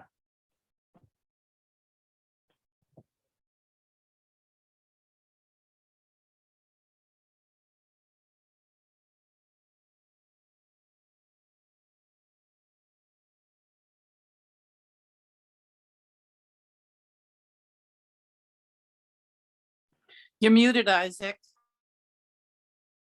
Good. I was gonna say, where'd Isaac go? I'm glad I was muted. I was just praising you both. Thank you, April, for for articulating that for us and for leaning in there.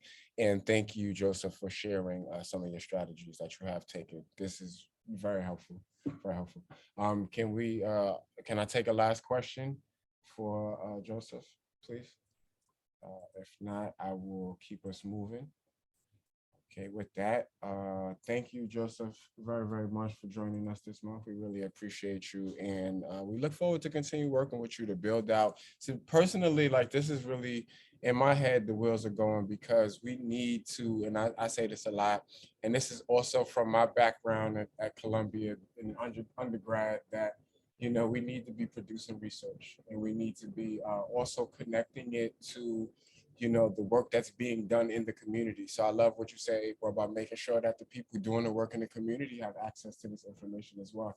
You know, so it's great that we, you know, have you in our, you know, network, and we can, however we can help with, you know, getting folks to, you know, especially with respect to what Robin said about, you know, responding to what Osindi said about what they did at Washington, because we couldn't think of a lot of different groups who had their own survival strategies during COVID. A lot of people had, you know, came together. How are we going to make it through, right? So if we were to tap into a lot of those networks of people who are amongst those networks, we would get a lot of information. So I think, you know, we can think about how we wanted to, you know, enhance the needs assessment with respects to, you know, continuing this line of inquiry. So with all of that, thank you again.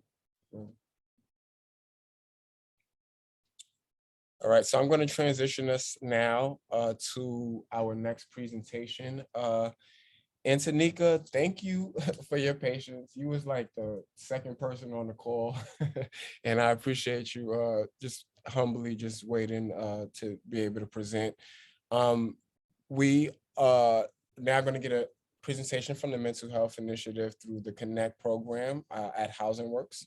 Antonika James is here to give that presentation. The presentations are, I should have said this before, but they are 15 minutes. If you could allot, you know, 5 minutes for Q&A, that would be great. But yes, the floor is yours. And again, thank you very much for your patience. All right, thank you. Good evening, everyone. It seems like this was a pretty natural transition from the last discussion that we just had, and now coming into talking about how we can connect people to mental health services and let them know that there are resources out there and where we all can play a part in helping our communities to thrive. If I'm able to share my screen, be great.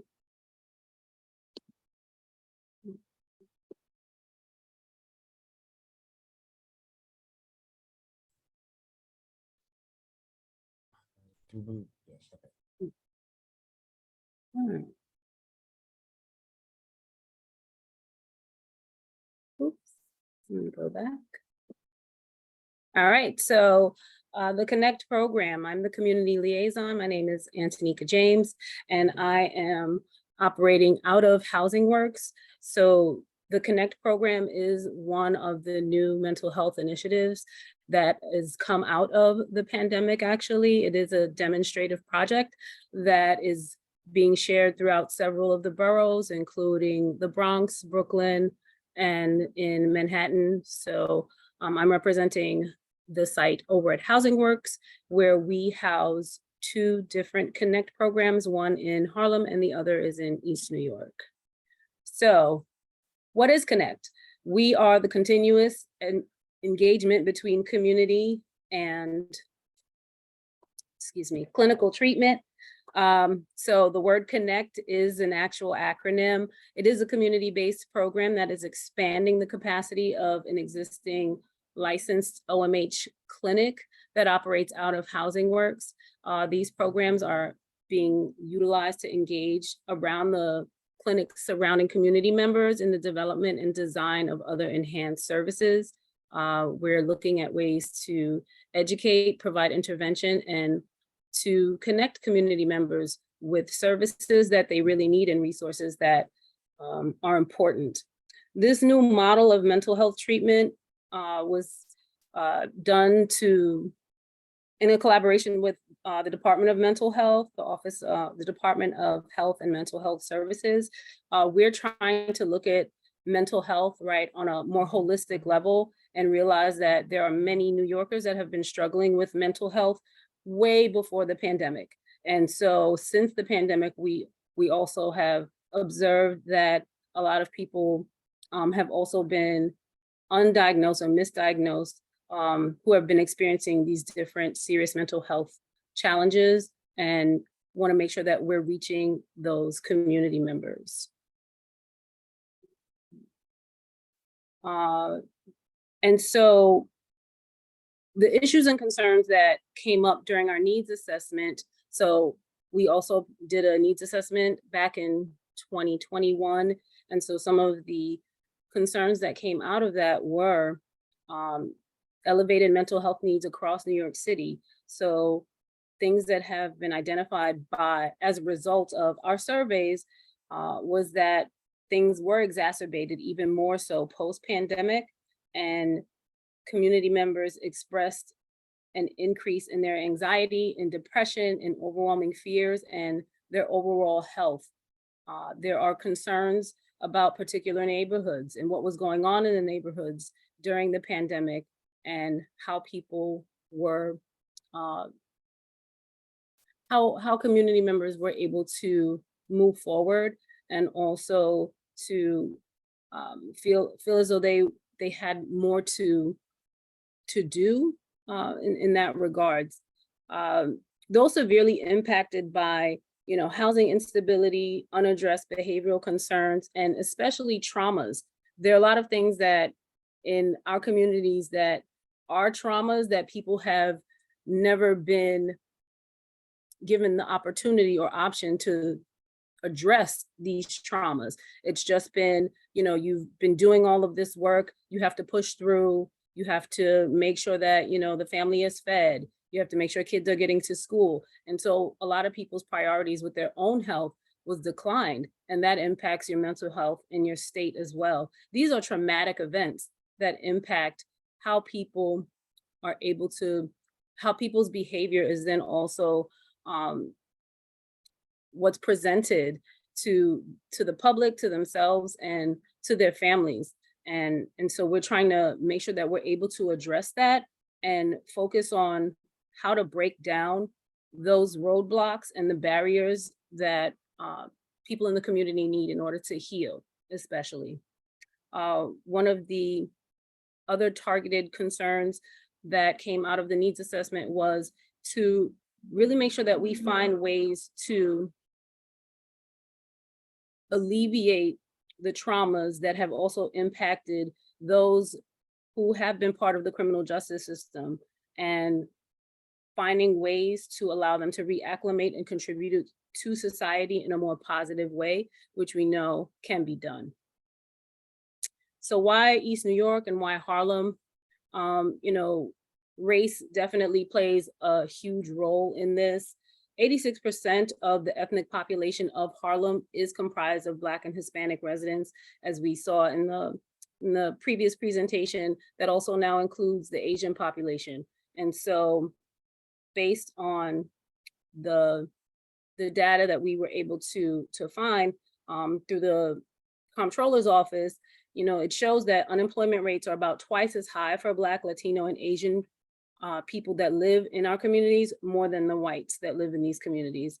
And the surveys also confirm that more than 35% of those families are living extremely below the poverty level. Since the pandemic, about 75% of the city's overall job loss has taken place in primarily low-wage face-to-face industries, you know, hospitality, restaurants, retail, things like that. And so we see that drop. And as expected, unfortunately, that means that those losses within the hotel, restaurant, and arts and entertainment industries impacts our communities, where 2/3 of all the workers ended up losing jobs, whether on a temporary or a permanent basis.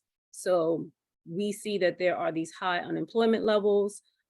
There's low educational attainment, unfortunately.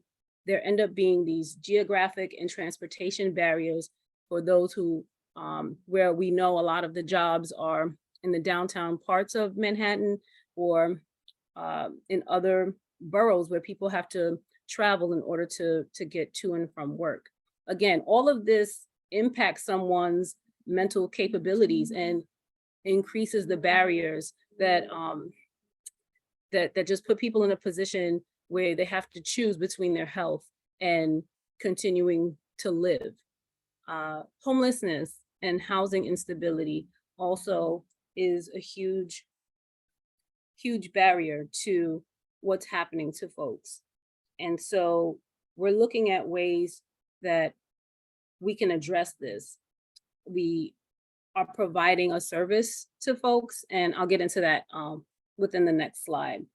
Again, we're trying to figure out ways to get community members access to other employment opportunities that are available throughout the city, and taking a holistic approach to connecting families to those opportunities and helping to raise overall health equity.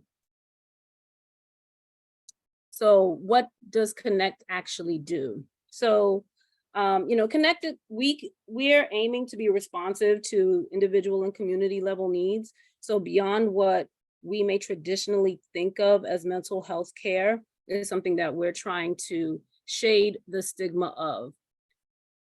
We're making sure that clinical services can be provided, psychotherapy, crisis intervention, and medication management is being done in the field from home or non-clinical community locations. So what that means is that we are meeting the community members where they are.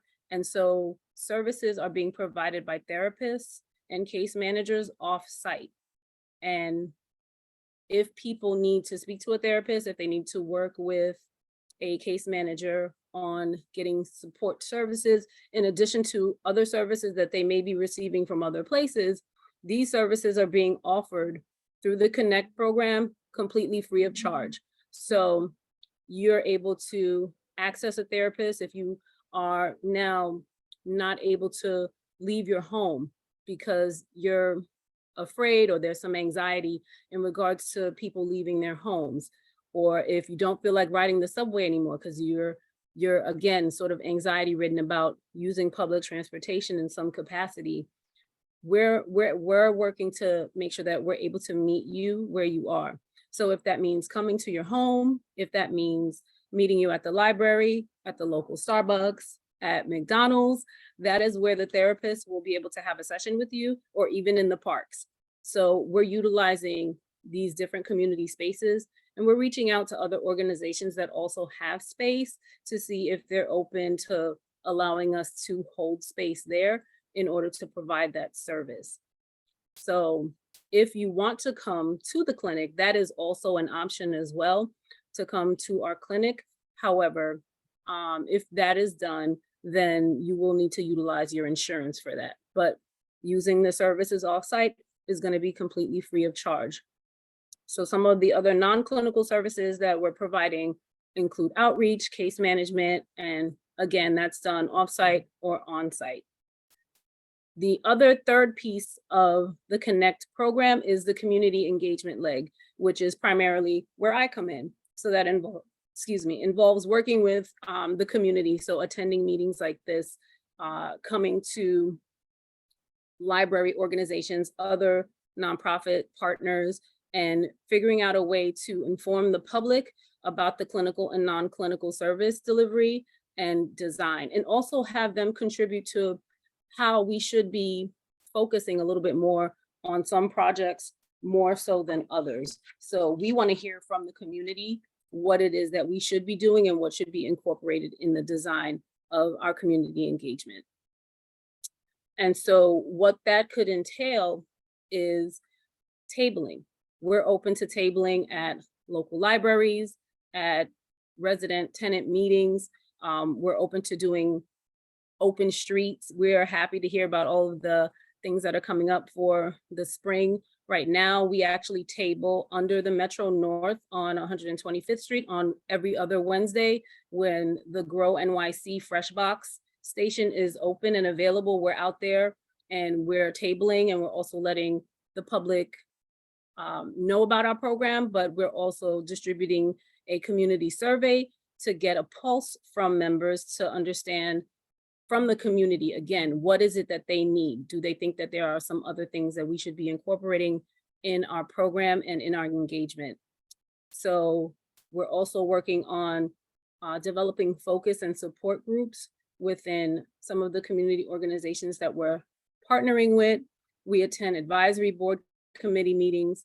We're working internally with even within Housing Works itself, and working out ways to support the patients that they're already working with in the clinics, and utilizing that service to partner with them as well. We're out canvassing, we're attending meetings with elected officials, and we're consulting with the experts, which is the community. We're going out and we're asking community members what it is that we should be doing, and we're excited about partnering with them in the best way possible. We're also looking at ways to work on some community mapping as we develop our resources to make sure that we're making referrals in the right direction for folks that have expressed that to us. And we're looking at other wellness offerings, so yoga, cooking classes, Reiki treatments, art therapies, garden therapies. These are all some of the practices that we've been looking at, and hope that this will help us to respond to some of the things that have just been impacting people's health. And with our team and our staff, we have 2 therapists, we have 2 case managers, a nurse practitioner has just been hired on, and myself and 2 directors and a program manager. So the eligibility for the Connect program is for those who are 18 and over. Right now, we're not working with youth because that is something that we've been hearing a lot, is that there are a lot of young people who need mental health services. And so what we're able to do is make referrals to organizations that we know are specifically geared towards that resource for young people. But when it comes to bringing our service to the school population, we've also have been now hearing that the staff that work at some of the schools in the Harlem area are really impacted by what's been going on as well. And so we're able to bring workshops to them and provide services in that way, and allow them to hold space. And if they need to speak with the therapist, we're able to make that happen. The slide here says residents of Harlem, including these particular area codes, zip codes, but it's all of Harlem. So we're just making sure that we're focusing on the Harlem area, east and west equally. Those who have experienced emotional health concerns or distress or existing diagnoses are potentially eligible clients. Those recently released from jail or incarceration, those stepping down from mobile treatment services such as ACT, FACT, SPACT, and IMT, and those that are awaiting other SPOA services. So Housing Works, the community healthcare clinic, is actually located at 1751 Park Avenue, which is on 122nd Street and Park. And so that clinic also does provide other medical services, including primary medical care, HIV/AIDS care, testing, STI treatments and testing, LGBTQ plus specified services for adults and for youth, substance use services. There's a pharmacy. The food pantry is open on Wednesdays, and they're also doing hepatitis C testings. So those are some of the services that are provided at the clinic if there are folks who need those services. And if you want to make referrals to Connect, this is the link. I'll be able to put this in the chat as well. Referrals can be made to the primary health clinic as well. If that's something that folks are interested in, you can always just send us this referral.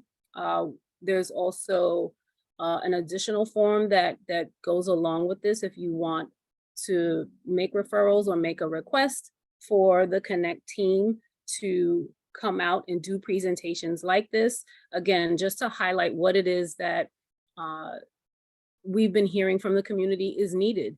And a lot of the conversations that we've been having is that there's just a huge stigma on mental health, on utilizing that term in, you know, every way that you see it. And so a lot of the ways that we've been actually having this discussion is talking to people about healing, talking about addressing trauma, and helping people realize that those are things that every single person is dealing with on some level, one way or another. So there shouldn't be any shame in wanting to get some assistance when you need it.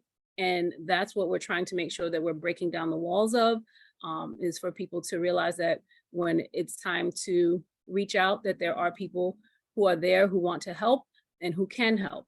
And so we're hoping that we'll be able to continue having presentations like this and being able to participate in other forums to ensure that community members are getting what they need in order to thrive. So I thank you. Perfect timing. I was just going to say, we're approaching the end of your time. Yeah. Thank you so much. Yeah, thank you. Thank you, Antonika. I really appreciate your presentation.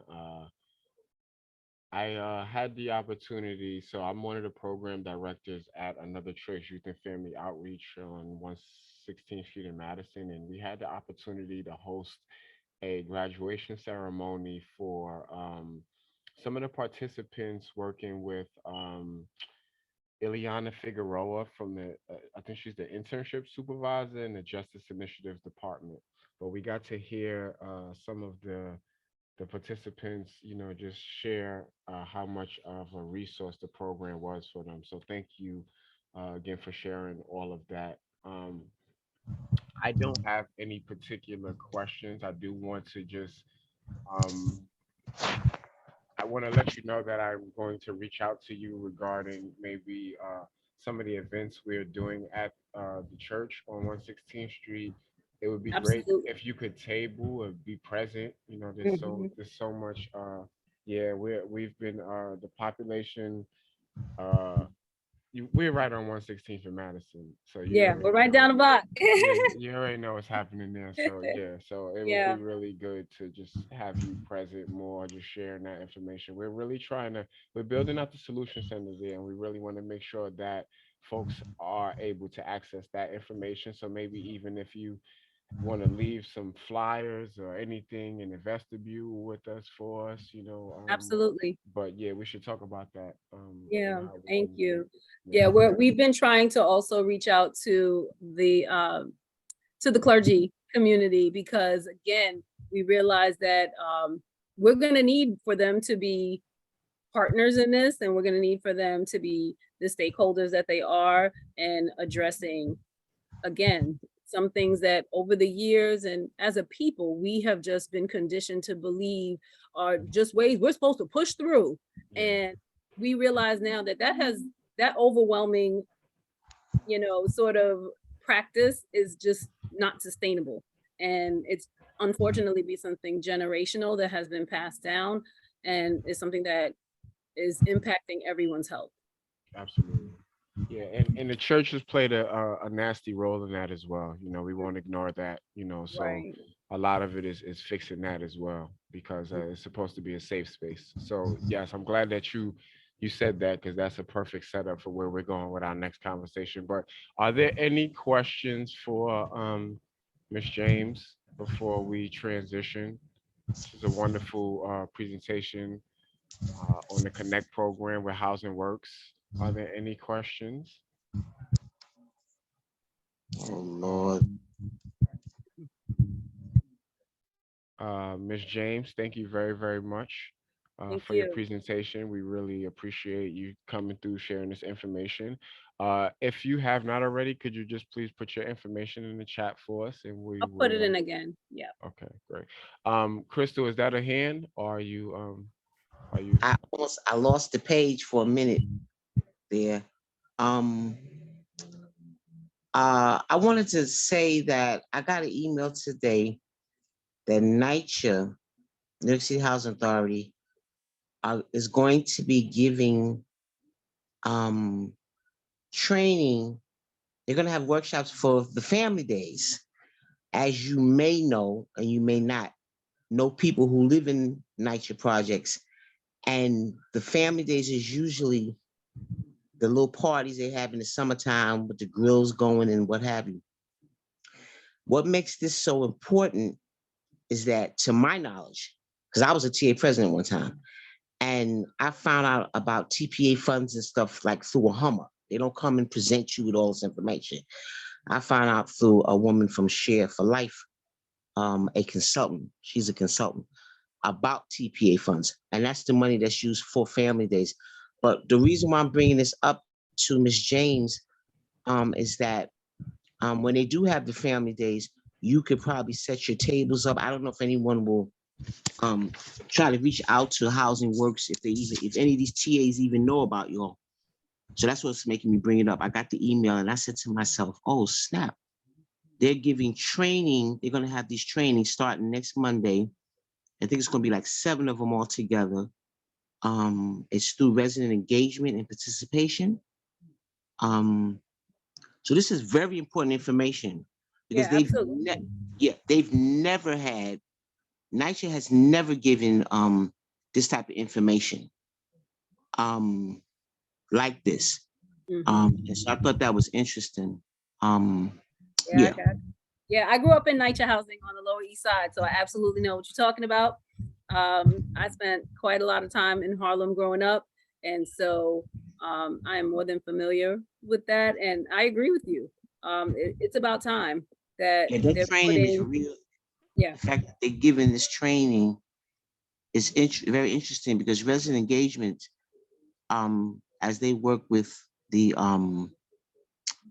district council, the presidents, and all these people, they do absolutely zero, in my opinion.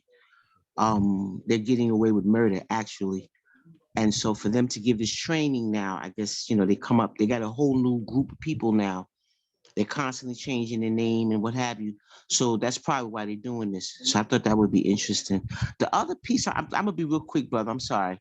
I'm really concerned about all this murder going on, how they're shooting up these brothers. There was just a shooting here on Lenox Avenue and 125th Street.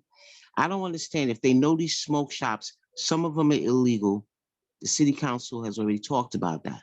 Those that are illegal are being robbed because they're not supposed to be there anyway, and there's no record of them. So people are taking advantage of that and robbing them and stuff. And this is the second murder in that store since October. So I'm saying to myself, how is this happening? Nothing goes on in the precinct that they don't know about. So I just wanted to throw that out there. I'm very concerned about Black men being murdered in a consistent level, whether they're getting shot on NYCHA grounds, wherever. So is it possible, Ms. James, that your program can maybe focus something on that? And I'll shut up there. Um, Because it's really getting tiresome. You look at all the TV Right. commercials, all these churches and everything, you see all these women. It's like, yeah, because all the men getting knocked off, and especially the good ones. Let me overemphasize that piece. Oh, he was just on his way to college and he was accepted for so-and-so when he got shot coming out and all this kind of thing. So we need to start addressing that. It's very alarming, Yeah. very alarming. Yeah, so that's one of Thank the you. special projects, yeah, that we're working on also is addressing community violence and seeing where the Connect program is going to be able to forge partnerships and really connect people with, if not support groups, but other types of community interventions that can be utilized in order to do that and to address the things that you said. Because, you know, people are tired of us having these conversations. It's time for us to now to have some actions and for us to really bring in solutions that are going to address these issues. And so that's what we're here to work out. You know, we're open to tabling, we're open to hosting conversations, community conversations, and seeing, you know, where we can fit in on that and be a part of those solutions. Thank you. Thank you. Thank you very much for the question and the response. Thank you both very much for weighing in there. Um, yeah, that right there, which I said, I'm not gonna go there, but that right there, you're right. I did see a hand go up and then come down, and I wonder if that person who had their hand up, yes, Cynthia. How are you? Please. Hi, good evening, everyone, and thank you. You know, I just wanted to say that I've met with Miss James. I met her at a health fair, and I recommended her to my organization. And she is so knowledgeable. She does show up when she says she's going to show up. She's been to our events as well. I invite her to our events because I think it's very important. You know, you have to be able to take care of yourself before you can take care of everybody else. And I have copies of her last flyer, and I distribute them for her. And it's nice to hear her voice again. I look forward to seeing her again in our next visioning session as I keep on sending her information as well for the community. And I wanted to mention too that maybe she could attend the 23rd council meeting as well. That might help you reach out to more people in the public that aren't aware of the Connect program and other resources that we have available to us at East Harlem. Absolutely. Yeah. Just send me the info. I will. I'll send you the rest of the flyers, and thank you. And Yes, thank you so thank you, much for the. Cynthia. Always You're a welcome. I pleasure. support you. I totally support you. Thank you. Thank you. Thank you for letting me share. Of course, thank you, and thank you for lending your support. It's good to hear people give testimony to the impact that our community organizations are having. It goes a very, very long way. All right. Thank you very much. So with that, thank you again for your presentation. Thank you. Thank you very, very much. We will be in touch. I'll definitely be in touch. Yes. So with that, we're going to transition into the next portion of our meeting, which is continuing. So Robin, I need you here. Let's put a timer on this so we're not here all night. Let's put on this discussion. Let's put on this discussion first, no more than 4 minutes for Isaac right now to preface the conversation. And then no more than 26 minutes on the conversation, if you will. But I wanted to, And can we also limit speakers to 3 minutes? Yeah, we can limit them to 2 minutes. Okay, thanks. Yeah. Thanks, Isaac. Gotcha. Absolutely. Please, we're all going to do our best to respect that time, especially me.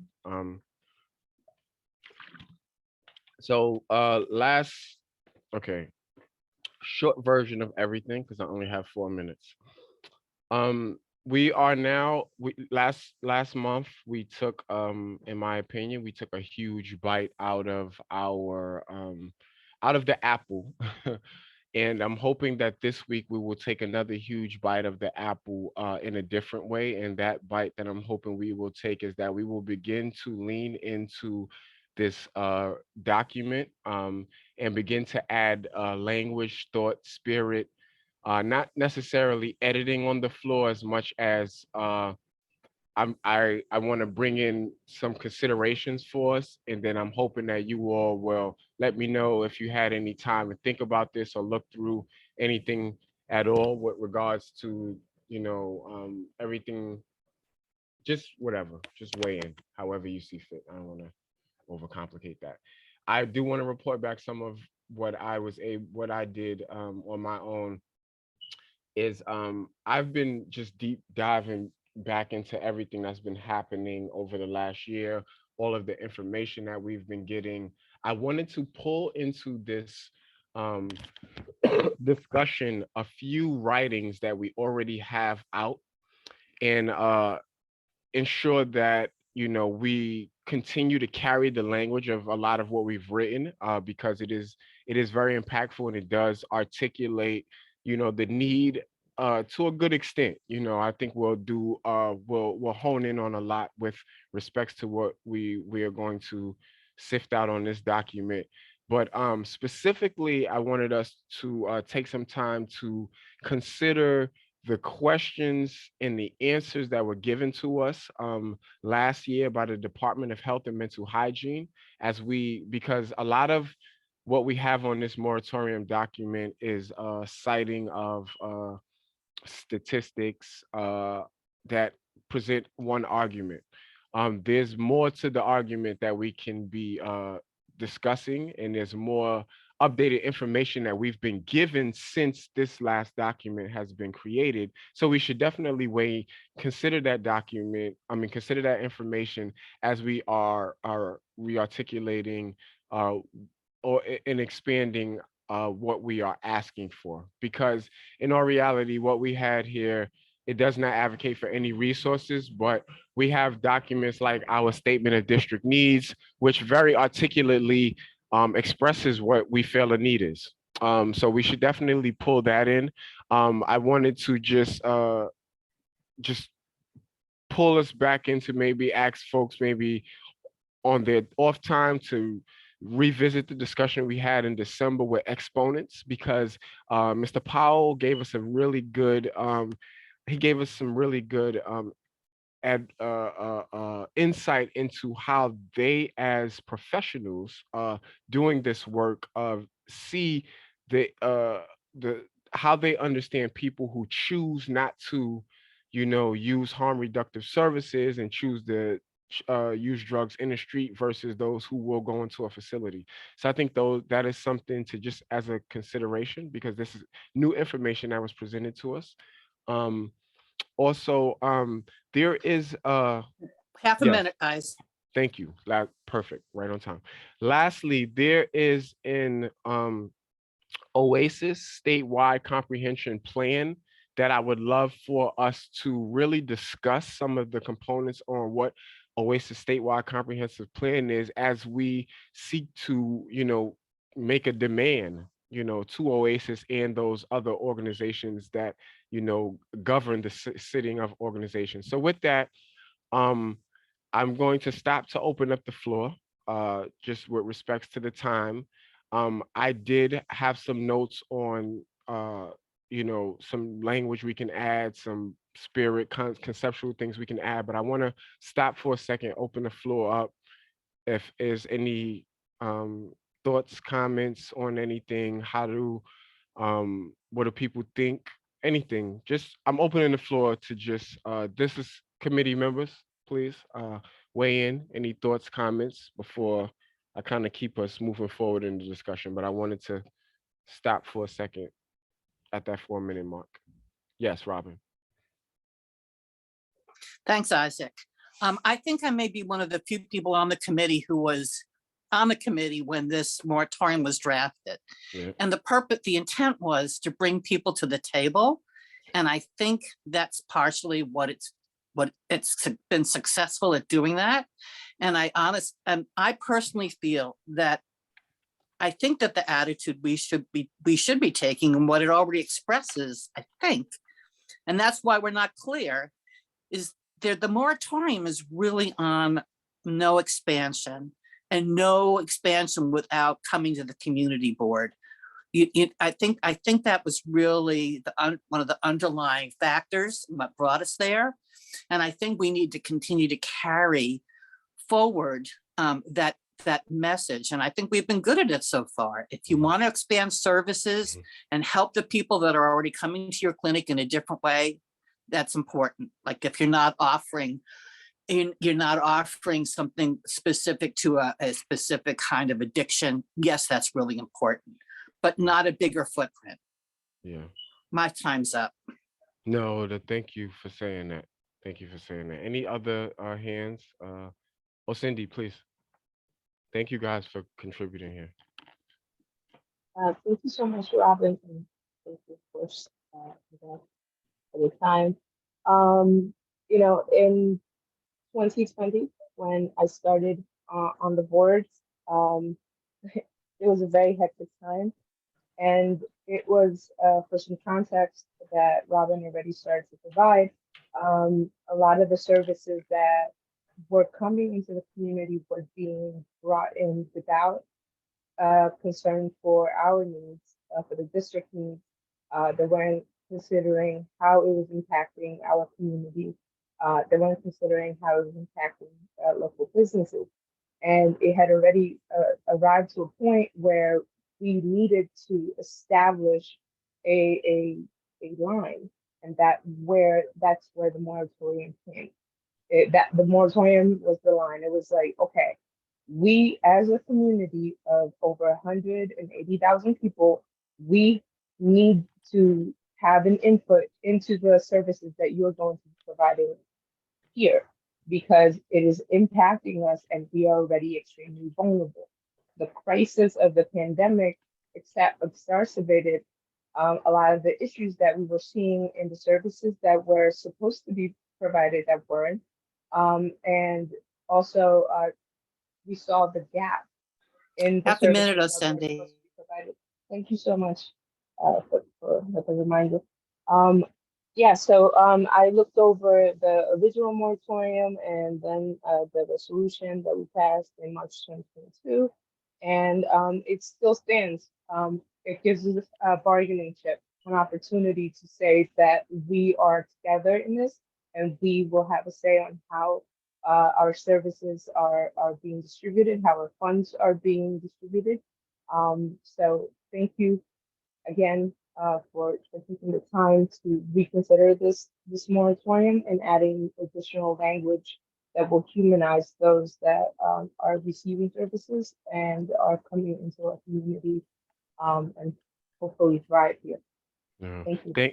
Thank you, Cindy. I appreciate you. You know, it's crazy because you're right in and you too, Robin, like that is the spirit behind what we wanted to accomplish with the document, but it doesn't communicate that, right? So that's where we're at. So I'm glad that you both said that, because that is exactly what it was. And it's been successful. Also, I think there's something to consider. Also, we were in the middle of the pandemic in a lot of ways with, there was a lot, happening at one time. And I think right now we're at a different place. Also, they have responded to some extent. I think we want them to come to the table. I think I also wanted to ask you, like, how we want to not ask, but I guess I believe that we should be also telling Oasis how they should, to some extent, I don't want to say it that way, you know what I mean? But I think that we should be guiding them on the quality of the services that these service providers they're sending in should be. Like there should be some, like, or you just don't cite organizations that don't have, enhance they're not, serious about collaboration, and that collaboration is with law enforcement, researchers, and referral organizations. The quality of service providers, there should be, everyone should have like built-in enhance mental health services, not just like, hey, needs assessment or like the intake assessment, but really like, hey, what's leading you to use today type of. So I'm wondering, like, to what extent do we want to articulate in this, like, hey, organizations that you are citing here, or we don't want to see nothing cited here unless they match this quality, to some extent, and I guess that's what the direction I'm asking. Osindi, please, and Otoro, please. Arturo can go first. Please, Otoro, how you doing? Okay, hi. All right, so I just want to say, and I'm not going to take 2 minutes to say it, that I think the moratorium should stand as it is for the time being. I respect your concerns, Isaac. I understand them, but I just want to reiterate, what Robin mentioned at the beginning of the discussion on the intent and purpose of this moratorium. And I think it's still important and relevant, and we should keep it as it is. Thanks. Thank you for sharing that. Thank you. I agree that if the only intent of this document was to get people to the table, I think that we should be shooting for a bit more than just getting people to the table. Just you coming, because you can just come, present, and this is what we were discussing before with organizations. There's really no, besides coming before us, there's really nothing that they're being held accountable for. It's like, I came, that's it. I think we should shoot a little bit higher than just wanting to bring people to the table, because that's, we can, yeah, that's what I say. I hear what you are saying, Art, and what everyone is saying regarding that intent. I do think we should shoot a little higher, because this document, as it reads, it just presents a problem. It doesn't ask for any resources. So we say things like we're carrying, we reference fair share, the city's fair share initiative, or the writings and the documents, but there's no advocating for resources to, offset the burden we're taking. So at the very least, there should be some advocacy in here, more than just, hey, stop citing, come before us and give us numbers, because that doesn't necessarily put any pressure on them to enhance services in any capacity. It's really just like a, hey, check in, give us numbers. So I think that's all I'm saying. I don't disagree. I'm just saying I think we can go for a little more. April, yes. Yeah, I hear what you're saying, and I hear what you're saying, and I agree. I think it's important when, entertaining potential new services or expansion of services or different things in the community, that we, try to ensure as much as we can, quality and accountability, and we put those measures in place.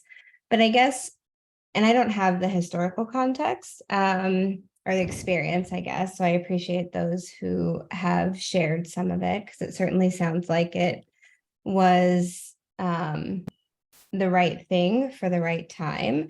And I think there have been incredible benefits, and we've all benefited from it, and the community has benefited from it. And I guess I just, in thinking about how to revise it and what looks different, and should it look different, should it still stand, I guess it's always, the best place to start is really at the big picture. Like, why are we doing what we're doing? Is it important? Does it still fit what we're trying to do and what we think is important to do?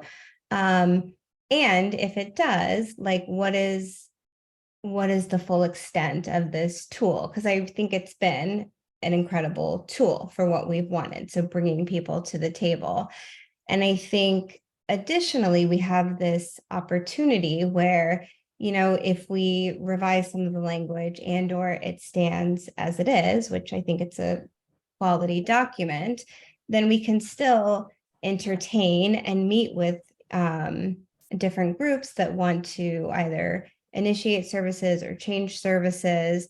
And then we have the opportunity to say, okay, thank you for presenting. We've heard you, and we'll entertain, a possible lifting of the moratorium, or we will, vote otherwise with these parameters and with these requirements and with these guidelines of, ensuring quality and ensuring there's accountability. So I think, I guess what I'm trying to say is I don't think it has to be one or the other. I don't think we have to throw the entire thing away because we want to raise the standard and really, have a level of excellence and of quality and of accountability. I think that we can do both, if that makes sense. Agree. 100,000%. Thank you for saying that. Oh, Cindy, yes, please.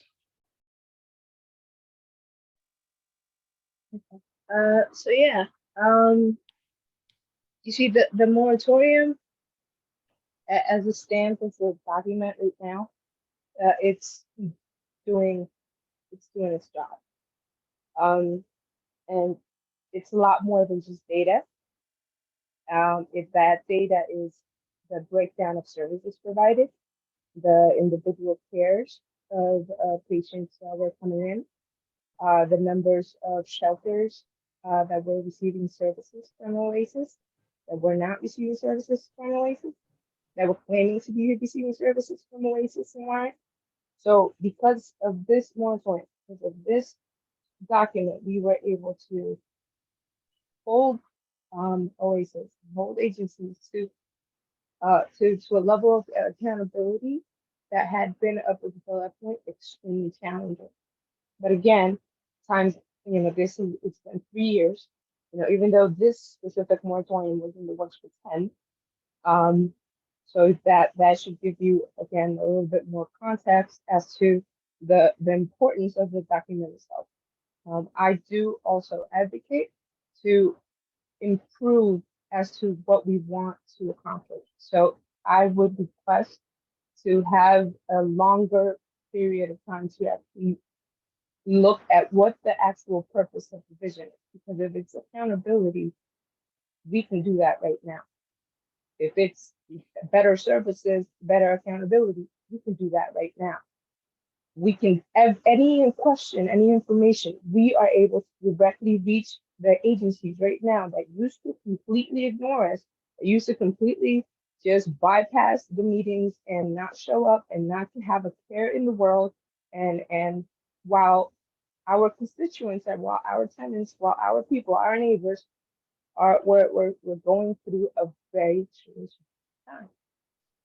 So again, I support this document, this moratorium. I do want to focus on what is the vision of what's next, right? As one of the presenters earlier said, we gathered all of this horrible information, all of this horrible this data. I'm sorry that you can't eat. I'm sorry you don't have access to services. I'm sorry that you're currently homeless. What now?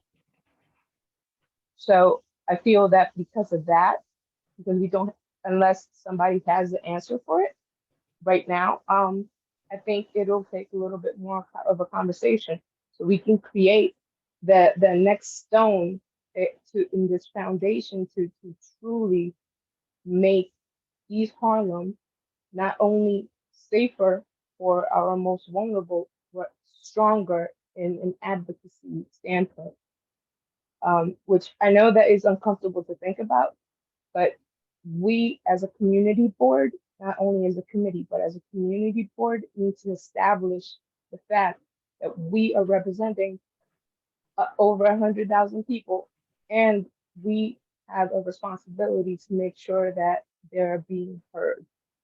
And if it takes a document to do that, I will write and listen, as I know so many of you will as well. So I'm looking forward to sharing a little bit more of some of the data. I'll be able to email it to you, Isaac.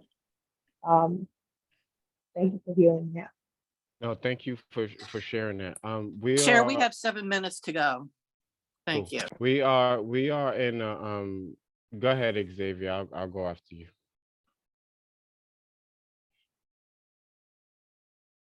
No, go ahead, Isaac. Are you sure? From time to time, I am, as my allergies, I'm waiting for the Alibert to take effect. Copy. So No, you I said got go you. for it, go for I it, go got you. for I it. got you. All I was gonna do was I agree. I just want to say, like, I agree with everything everyone is saying. I just am also thinking the same thing. What's next? You know, yes, we're gonna whatever we write is gonna put pressure on people to come to us and keep coming before us. And that pressure that this document already accomplishes, we're not going to lose any of that. That's not the goal. The goal is not to undo that. The goal is to strengthen this so that it also articulates what we see as a need and how you can here's how you should be understanding the need the same way we do. And this is why I brought up our statement of district needs, because there's a lot of language and articulation there that should be carried over here. There's a few of our budget requests that articulate very specifically some of the same things that we should be communicating in this document. So I agree. I think we need to get on the same page about what our goals are for this document. I can share what I believe my goal is. I hope Xavier does that when he goes, and then let's keep this conversation going for the little bit of time we have. But I do want us to like really start to throw more on this document so that we can, pass something, especially before we go on break, because we do need to have something, because it was a great tool, as much as it was insufficient. It did its job, which was to bring people to the table. That was the issue we had. Y'all just citing, y'all not bringing people to the table. So it's doing that, but we wanted to do more. The goal that I believe that we were trying to accomplish is to advocate for better quality of life in District 11. And I thought that would be done by advocating for a better quality of oversight and services provided.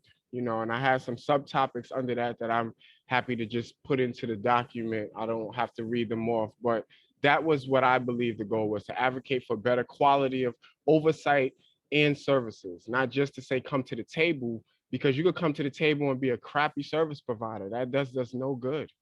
So that's where that was where I was at. Xavier. Sorry, I'm really reacting, but thank you. I think of kindred spirit. We look at this. I'm so sorry. The reality is and for I think a bit longer than when Angel has been with CB11, as he pointed out, we've been requesting for an equitable investiture across the board in the city, and and to suit our needs and accountability too. And it has this document in its first iteration incorporated all three levels of government: federal, state, and city. It was archaic, wasn't the best. And because we were trying to deal solely with Oasis for its siting, a bit of a brain dump real quick. Because of that, we had to separate things, which it became a focus of Oasis. And if you follow the funding, we had to say, okay, what is the accountable state agency that is doing the majority of siting? Are they coming in and before the board? The answers were no, which was the genesis of that. And then when we look at the funding issues and the disinvestment, which not only affects this committee's work, but also Housing Committee with NYCHA, Section 8, et cetera, and so on, we were seeing a trickle down effect, and that accountability came forward in the second iteration of this document, which, as was expressed previously, without this document, they would have continued with their modus operandi, which is just do as we've done before. And as a result of this, and although it was passed during the pandemic, it did result in people coming before us to discuss and present what they'd like to do. At the end of the day, this committee is charged with finding a solution. This document was founded, it is producing results, but we have to work together. If we want to improve it, there are a couple of modalities you can employ. One is you take what you have here, because it has lapsed, extend it, like they do in all levels of government. But although we serve as part of the city charter, you can extend it, and then find ways to improve it. Which, we've talked about humanistic language, additional requests, and you amend it. It's that simple. It's a living document, no different than any of our other legal documents since this country has been founded and others. And I think that's a beautiful thing. And I think we can lean into how do we be holistic in our healthcare? How do we be holistic in it was mentioned earlier by multiple members, our quality of life and equitable investments in the future. That's really what I use the word recommendation because I don't like to put a finger on the scale, thumb on the scale, but it's, when I say that, it's like, look at this holistically, because I'm trying to carry forth the wisdom that was imparted to me some 13 odd years ago to everyone here listening and as we're recorded. I just want to share this information so we can do our level best to improve the community and see a new vision for the future. That's really it. So, but I'm pleased to, if anyone has questions, and I thank you for tolerating the over nasality in my voice at the moment. So, from horrible allergies. No, you're good. Any questions?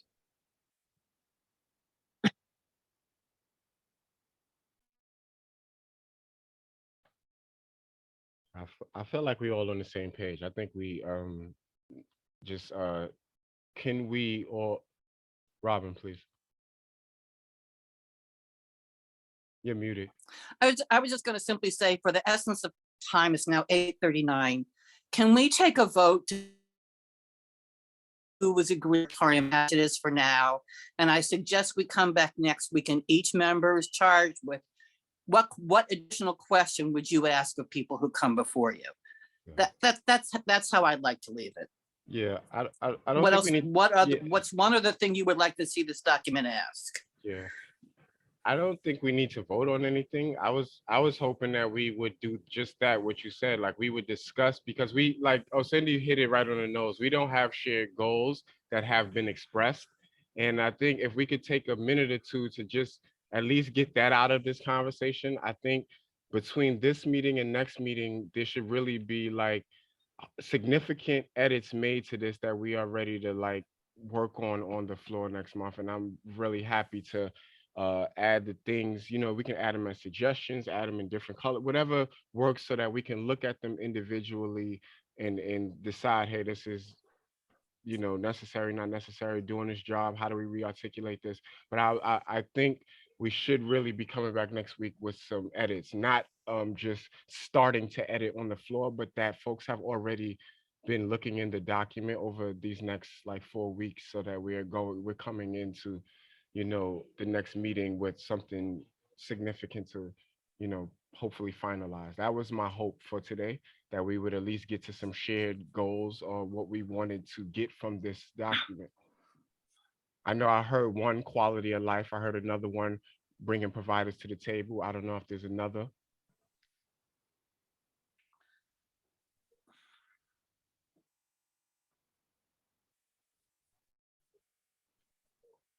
Those two can be good. Yes, Robert. Isaac, we already bring them to the table. We already cull a lot of information from them as to how many of your patients are residents of East Harlem and who are not. I think the bigger question is, what is your success rate and what are you doing to mitigate the congregation of addicts in East Harlem? Yes. So is that something that is for the moratorium document or something for the organizational assessment document that we have for organizations that come before us? Because this was something like telling Oasis, like, hey, stop citing until these things, and here were the things we wanted. I'm just wondering if that's the right place for this.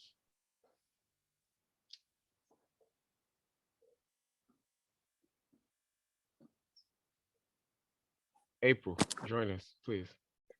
Yeah, sorry, it's a little off topic and it's kind of more of a question, but I guess just in terms of, again, because I'm very much a big picture thinker and maybe I missed it, but is there a reason why we can't do both in terms of, can we vote, like Robin suggested, to extend it, just so that we're covered in this next month would be the first ask, because I think that that's important to do. And I can't think of a reason there's any harm. It sounds like we all feel good about it. And so that we're not in this limbo period. And additionally, all of us commit to doing the work of revising and getting it to a good place that we all feel good about instituting a new, refreshed, revised version. And then my second question with that second part of it is, because I'm in the Google Drive, and again, I'm sorry if it's there and I'm just not seeing it. I don't see a working Google Doc. I see the PDFs, but I don't even know where we're meant to be working from. So I think, and maybe that's just me, but I'm very happy to suggest edits in a Google Doc. I'm happy to also, and I'm happy to create something if there's not one already there that I'm just not seeing. But I think it can also be helpful to have, and it doesn't need to be extensive. And again, I'm happy to make it, but like a process doc. So here are the big picture goals of what we're trying to do. Here's what we're hoping to do with the moratorium. Here's what we're doing with the intake form that we have people do. And then people can comment and add on things there. Because I think if we're doing a lot of that work in these next few weeks, then when we come together, it's, oh, well, we all have very similar shared vision and goals and suggestions. And then it's really just, organizing those, seeing, what everyone collectively agrees on, what might need to be, dismissed. But we just are at a better place than, and I just think people work differently. So some people like to speak, other people like to work in a document. But again, I don't know if I'm missing that document. Okay, no, so I'm looking at the document. Okay, so you are on the document. I'm not sure why you're not able to see it. If you're in the community, sorry. If you're in the shared drive, you should be able to go to the Human Services Committee folder, and then you should be able to go to committee meetings. I'm sorry, Isaac. I'm sorry to interrupt you. Please. April, the last email that I sent with the agenda and the minutes, just click on the link in that Yes. body of the Perfect. email. Okay, Yes. thank you. Okay, Sorry. instead of going that way, which is what Isaac is saying is correct, but just hit the link and you'll get the Sure. document. Thank you. Sorry. No No problem. worries. No worries. To everything you said, yes. I think that would be great if you could draft that what you said in, like, what are these different documents doing? That would be really helpful for us to see. I guess my confusion with you and Robin's request to vote, what are we voting on to take another month? Do we need to vote on that? That's what I'm confused about. No, I think, because my understanding was that the current, and sorry for just speaking, was that the current moratorium expired the end of last month, March 31st. And so we are currently without one. So voting today to say we'd like to extend it as is, until we have this refreshed, revised something to replace it. And please weigh in, and then Arturo, I see your hand raised. Please weigh in on this, Xavier. But if I'm not, forgive me if I'm understanding this wrong. That's completely that's completely our choice. There's no one saying, hey, you got to get an extension in order to take another month to work on this. That's our choice. But the goal is to get something completed as soon as possible, because what we just had has expired. So that's why I'm confused about the need for a vote, I guess, and that we can just say, hey, we're going to take this next month, but make sure we get it done next month.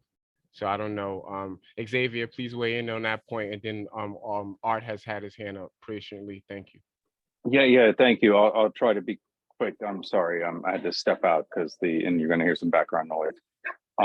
The historical precedence as we have done extenders, which is we extend whatever the position is of the board. for the period of time that is necessary if there are going to be amendments to it. Typically, we try not to let things lapse if it is an official position of the board, even if it means it's going to be amended. That has gone on since the time, let's say, since 08, 09, I've seen that extended multiple times, whether it is a license or permit or what have you. So yes, that precedence has been observed. Again, with the understanding, and you can do kind of meet two worlds together, is that we're extending this while we push forward amendments to the existing document. And one of the other things, sorry, I apologize. The other component of that is that when we cite our documents, we use that when it comes to the statement of district needs. When it comes to a document citing other documents we have passed. So you'll see there are citations and others. Stop. So that obviously the dogs have amendments they want to make. I apologize. So the reality is that this is not abnormal. It's not an arbitrary situation. It's like, all right, this is our position. We're going to extend, and then we're going to take a position that amends and goes further because our needs have changed. So that's typically how we have pursued these agenda items. So apologies for all the interruptions. Apparently my four-legged friends have opinions on the matter. You're good. Thank you very much. Art, please. Hey, hi. All right, so to be clear, I mean, my vote is that we take a vote on extending the moratorium with the proviso with potential amendments or edits. And I think everyone in the committee, should have a vote on this. And that's my position. Great. So am I correct in that the motion, so we're putting, the motion would be to extend the moratorium with knowing that we're going to make edits next month. So is there a motion on the floor? Someone would like to go for it, Robin? Look like you had it in your mind. Yes, I move that we vote to extend the moratorium while we're in discussion of any potential amendments. Thank you.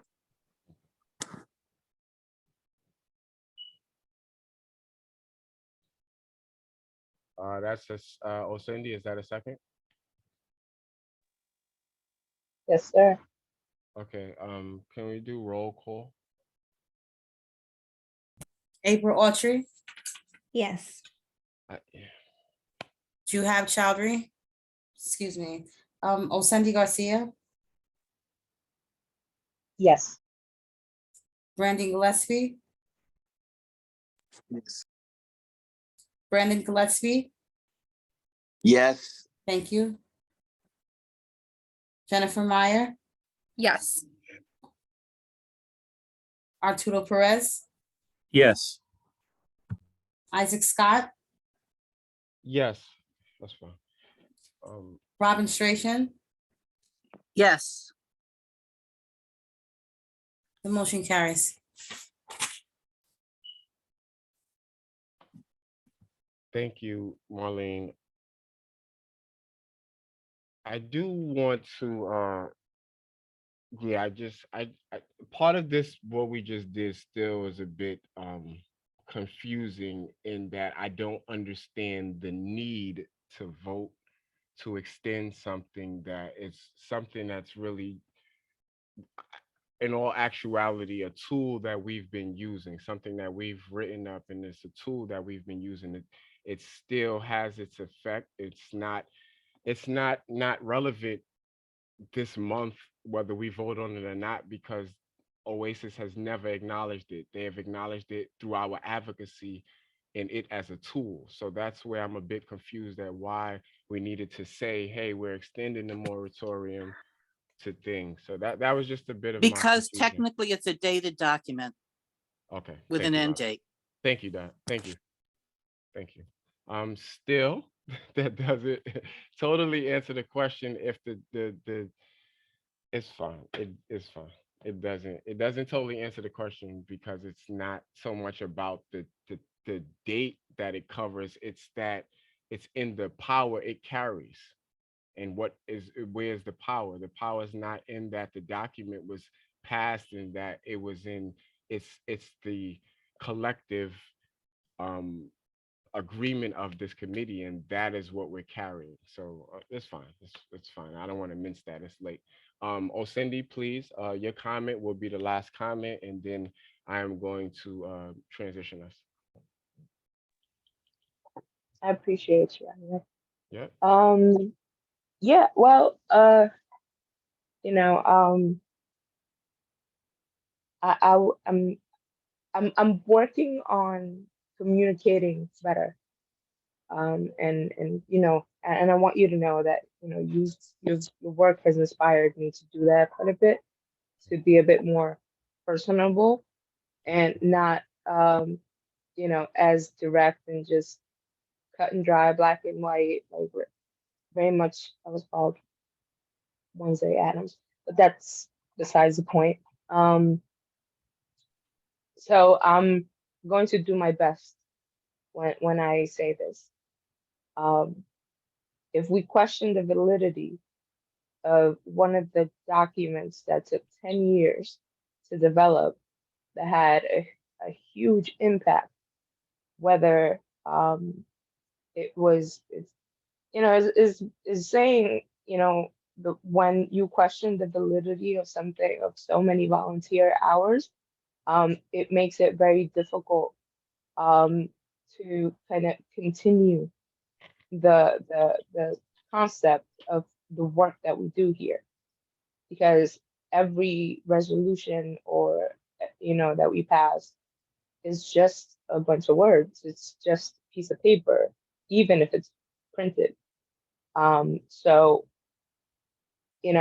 while I understand this vote was, as I understood it, this vote was necessary so we can continue to let it be known to agencies that we will continue to represent our representatives' needs, and we will use every tool available to us in order to do so,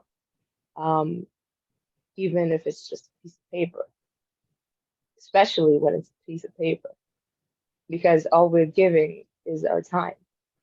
And that's why we devoted so much of it.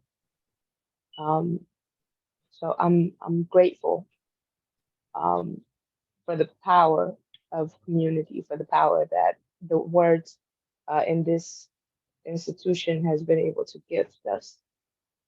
So I think we did the right thing today. Thank you. I think we all did as well. This is not an easy thing. I've been on this committee for the past like 4 years, so I've been um, trialing with and journeying through a lot of this stuff as well. Yeah, I think as an organizer, yeah, and I don't want to undermine any of the work done alongside any of my comrades because I did it with you all, but I'm always going to question the work we're doing while we do it because that's going to keep us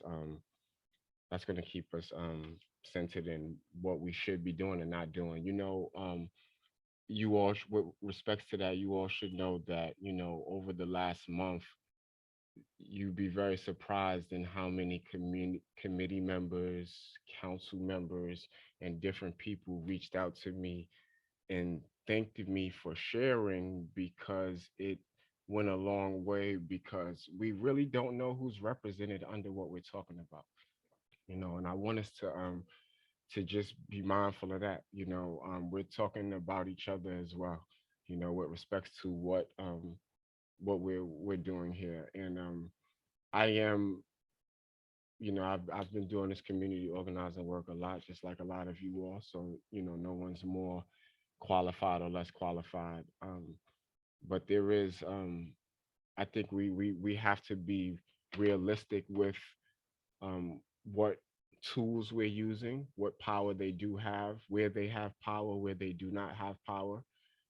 I don't think that we should be deceived by anything.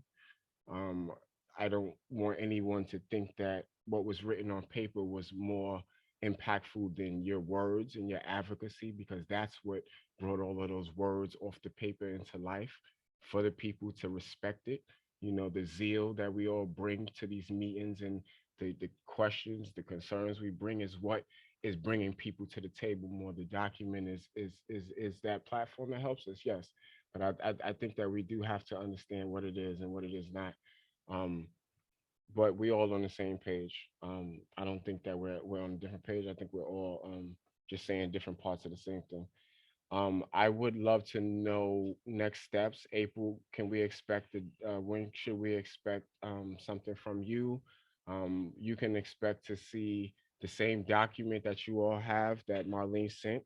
You should expect to see some edits on it from me by the end of this week. I'm wondering when, you know, we can expect to see edits on it from people. The quicker we can start, the quicker we can work through it, and the less time we have to spend on the floor doing it. So yeah. I don't know if anyone has any final thoughts on that.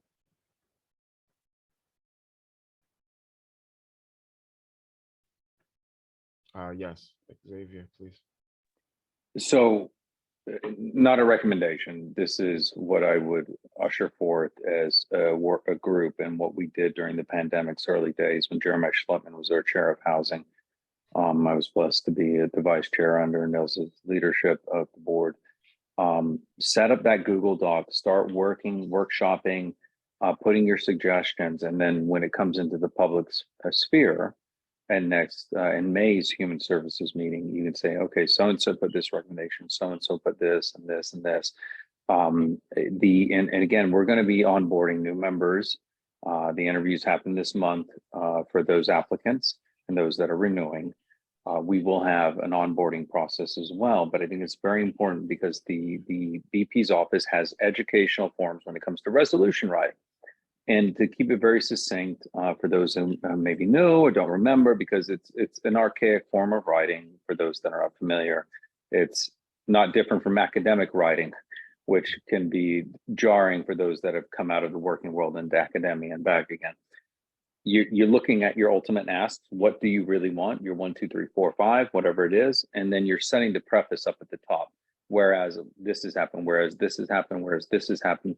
And if it's a simple edit in the whereas clause, if you want to add additional language, humanistic, things that you feel will engender goodwill or amplify your cause, that's where it goes in those whereas clauses to then premise your case for the therefore it be it resolved X, Y, and Z.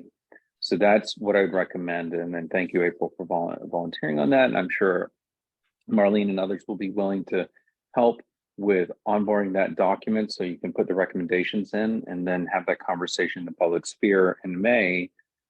So that way we say, okay, we've taken this document, we've made it better, but we're also going to reference back to it. And these are additional asks. That's it. It just, and then that empowers the advocacy. When you show up, you knock on the door and say, this is what we want. Please, we need your help. We're a team. We're all one people. And that's it. That's my suggestion.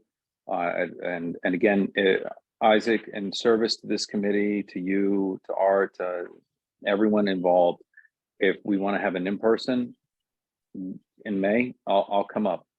I'm always available to all of you. You can rock me up, knock on the door, call. I'm here in service to all of you. So thank you. And let me know. You can text, email, phone. Thank you. Thank you. Okay. April, when should we expect a document or anything from you? Yeah, I mean, I can certainly have something like the framework. Don't have Yeah, to. the framework No. of something by next week. And then what I think might be helpful, just because again, I really love concrete steps and deadlines, is because I also I'm happy people can work however they want to work, but sometimes when so many people are in a Google document, there's suggested edits, there's comments. Some people like to rewrite something and have people review it. So I think if we can agree on how we're going to interact with the document, that would be helpful. And then also at the top, if we can just have a space where we can say reviewed by, and then each committee member can put their initials and the date that they reviewed it, just so everyone's actively engaged. So even if you don't have a comment or you read everything and you're happy with it and you like the suggested edits, then we can at least say, okay, reviewed by, or you can write your name, April Autry on 4:30. And then we just have everyone's involved, even if there's nothing different that's written, I think is helpful too. And if we maybe want to set a date, so maybe it's the end of April or the end of the first week of May, just so that we all have some time where we've seen, I don't know, I work better with the deadline personally. That would be my suggestion. Yeah, I did too. How's the end of April? I think that's a better one because our next meeting is the 8th of May. Yeah, or maybe May 1st, because that's a Monday, so you have through the weekend. People Yes. want to work on the weekend. Yes. Great. Yes. Is everyone fine with that? Cool. I see a big thumb, Robin.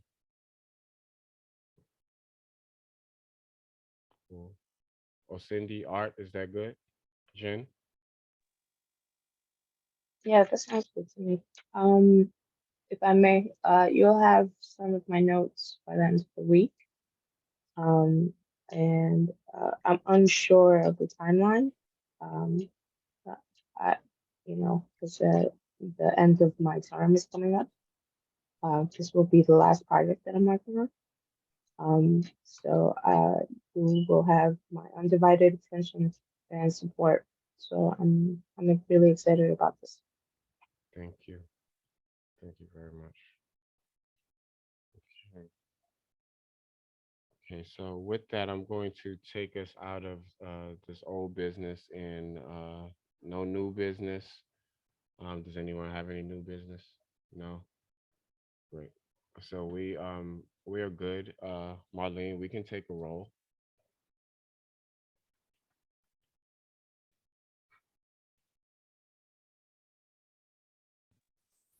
April Autry, Present. Juhab Chowdhury,